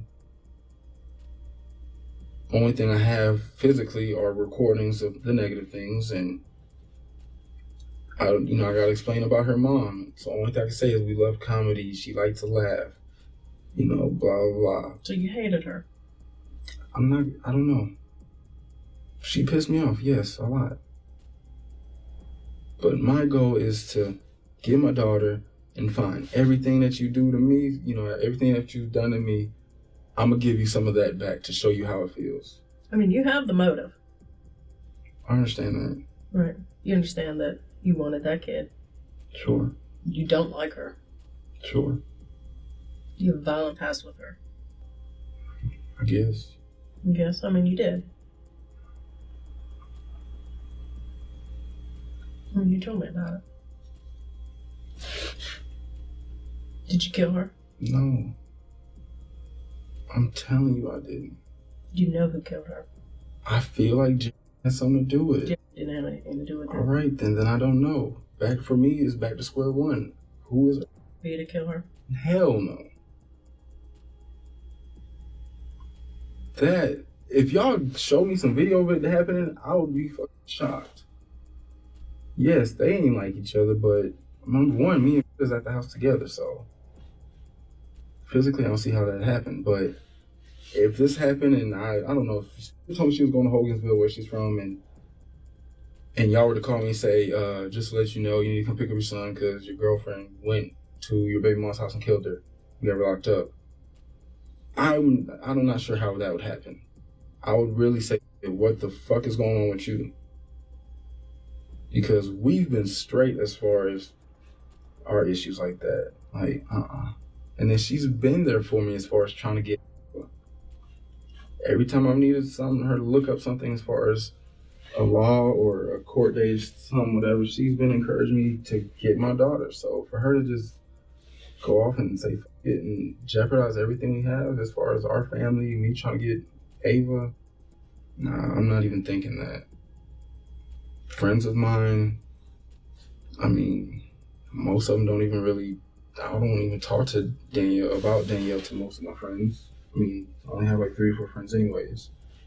I mean, people in my job know we're not too happy, but we don't really talk too much about that. I don't know. If you're saying you definitely didn't have anything to do with it, I don't know. But I think y'all need to find out if she was pregnant. I'm waiting on test results. You're there. I mean, you were there. You have the motive. You had the opportunity. Fine. Fine what? Why were you telling the patrol officers that you were sorry? For what? That's what you said. For what? It's in the report. For what? I seen the report. I didn't tell them. No, you didn't see all the report. Well, I would like to see the whole report. Well, you would have to do public work. You would have to do that. So you get all the supplementals. What did I say sorry about? That's what I'm asking you. Inside. You said you were sorry from inside the house. The patrol officers, as they were putting you in the car, kept saying over and over again that you were sorry. Because I didn't listen, number one, because they told me, stay out there. And I'm trying to do things right because I know you don't listen to police officers, you're going to get arrested for whatever. And with the fact that we've had police officers over there maybe 5 or 6 times already, I already knew, all right, I know this is some crazy shit going on, but all right. And then I heard Ava, and then dude said something, and they told me to stay back. And when all 3 of them went in there, I went in behind them. And when I came to the living room, they said, what are you doing? Get back there. I said, I'm sorry. That's what I was saying I'm sorry for. And then when they put me in handcuffs, he said, you're not being arrested, you're just being detained. I said, all right, I'm sorry for not listening. And I told him, I'm sorry for not listening. I specifically said it. I'm sorry for not listening. all right, am I going to jail, blah, blah, blah. He said, you're not going to jail. We just got to detain you. We're trying to figure out what's going on. I said, where's my daughter? Is she okay? He said, yes, your daughter's fine. I said, okay, where's Danielle? Is she okay? They said, we don't know what's going on right now or something. And I'm in the police car for like 2 or 3 hours. So as far as me saying I'm sorry, I'm definitely not sitting there.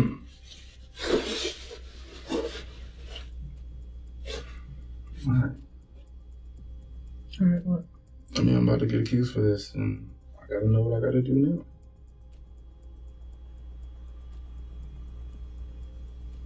I'm just asking you if you had anything to do with her death. No. Mm-mm.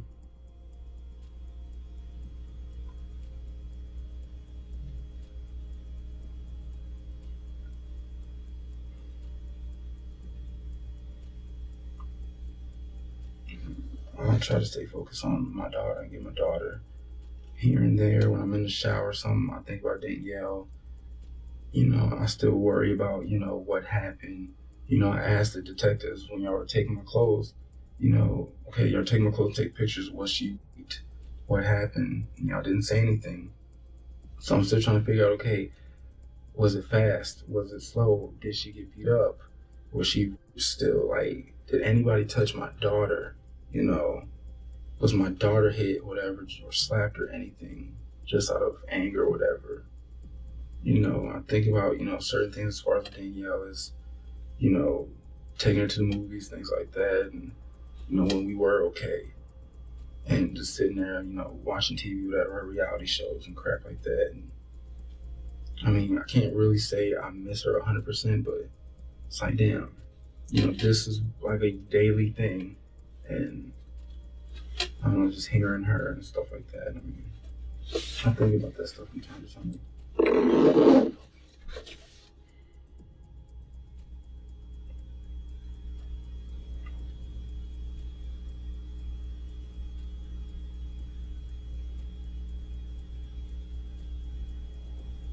When you went in the house, did you see anything out of place, out of ordinary? That night, Mm-hmm. honestly, it was like a blur. I remember just going in and the police officer just saying, step back, step back. And the first thing I tried to do was just walk slowly to the door with my hands up. And I walked to the front door. Like, last time I was over there was Thursday. And I just remember her having a lot of alcohol bottles. I don't remember if she had the pregnancy test and stuff like that around, but in the past she did. So if you were so concerned about, you know, the police getting in trouble with the police then, and then you decided to call them, but then police arrive, and you don't listen to what they tell you, why would you do that? Do what? You don't want to cause any incidents. You don't want to get in any trouble. But the police tell you to sit right there. Why don't you listen to them? Because when they all run in, and then I'm hearing my daughter, like, I don't know, it's just my instinct. They all run in, and then you hear what? I heard my daughter still crying or whatever, but then they're running in and like yelling, Powder Springs police, Powder Springs police. And why would you go in? Because my daughter's in there, I'll die for my daughter. Okay, but you wouldn't die for your daughter or go in there before they got there? I don't know the situation. I don't know. Like, it's been times before when I'm knocking on the door for like 5 or 10 minutes, blowing up her phone, and eventually she wakes up or comes out the bathroom or something. Matter of fact, there was one time where she never came to the door, and I left the house blowing her phone up, whatever, and she called me back claiming she was at home, but come to find out she was lying about that. Did I hear my daughter that one day? No, that was like a year ago. But you heard her that day. Police are there, they're in the house, they're making sure everything's okay. Why would you go in there on that?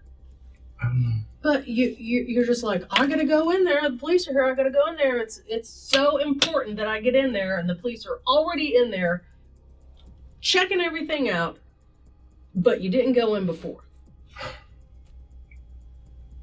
I don't know.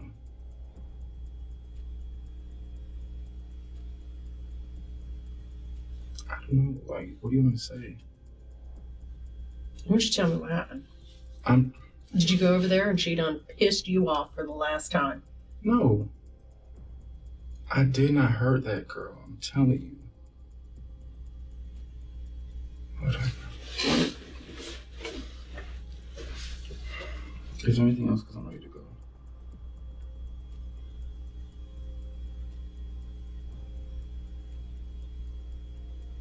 Did you kill her? No, ma'am, I did not. I miss Danielle. I do. You just told me 5 minutes ago. Yeah. I know, and because I don't want this. I know y'all gonna eventually show this shit. And the more shit that is said, the Why am more I hurt going to she show it gonna- to? I don't know. Do I show you anything that anybody else tells me? I don't know. I talked to her and divulged that you were screwing her. Did I? Not that I know of, no. Yeah. Well, I guarantee if I would have told that, she would have been blowing up your phone the minute she left here. Saying, I told you, MFR.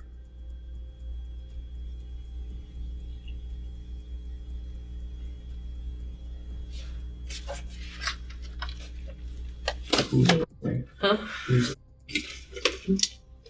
Can you find out? Hold on 1 second.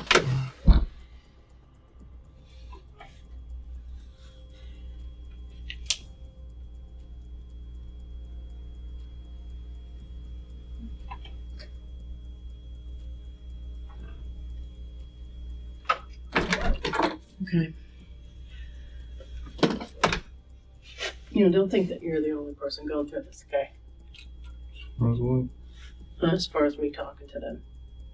Okay, going over and over things. All right? It's not a Okay, personal thing. but this is what I have to do. I'm investigating her death, and I'm going to question everybody and go round and round. And it's not only you that I'm questioning. That's not the problem I'm having. It's has nothing even to do with the situation.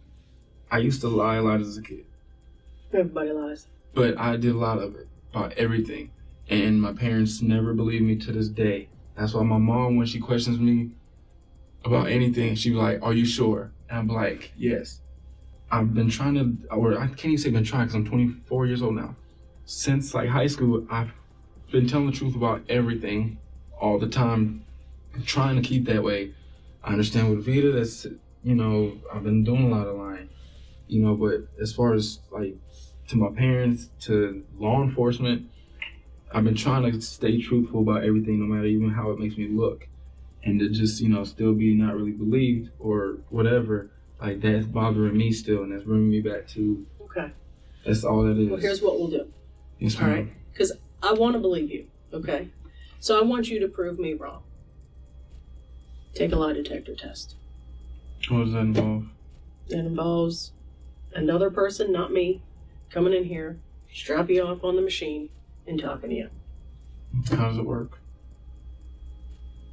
I don't know, you can Google it. I mean, when I had to get this job, I had to do a lie detector test. It was the old kind. I'm not sure what kind they'll use. But they just strap some stuff on you, just strap a little thing on your finger.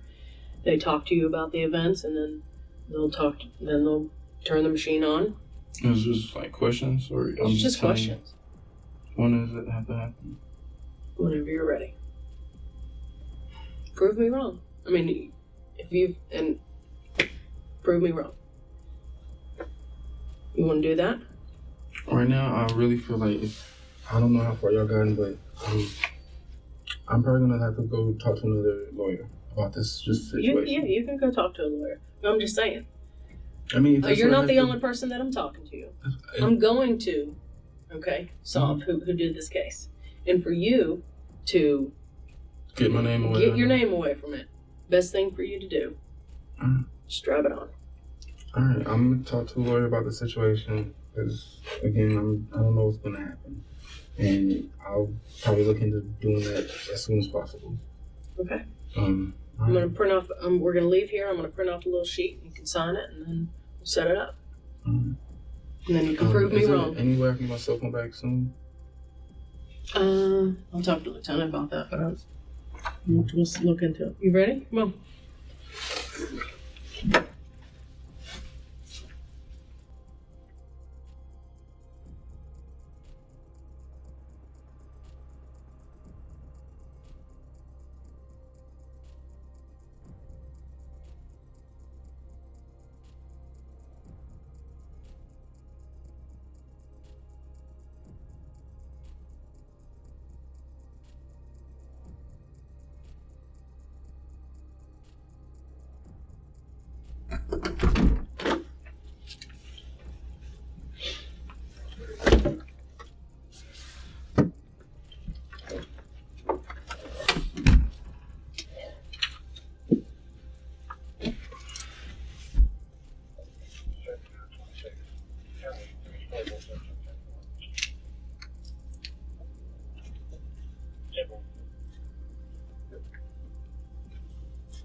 Hi, Josh.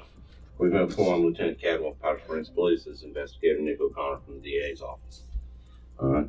I'd like to talk to you and ask you some questions, clear some stuff up. Is that all right with you? Mm-hmm. You don't want to talk? Okay. All right, bro. We're gonna transport you up to the jail. All right.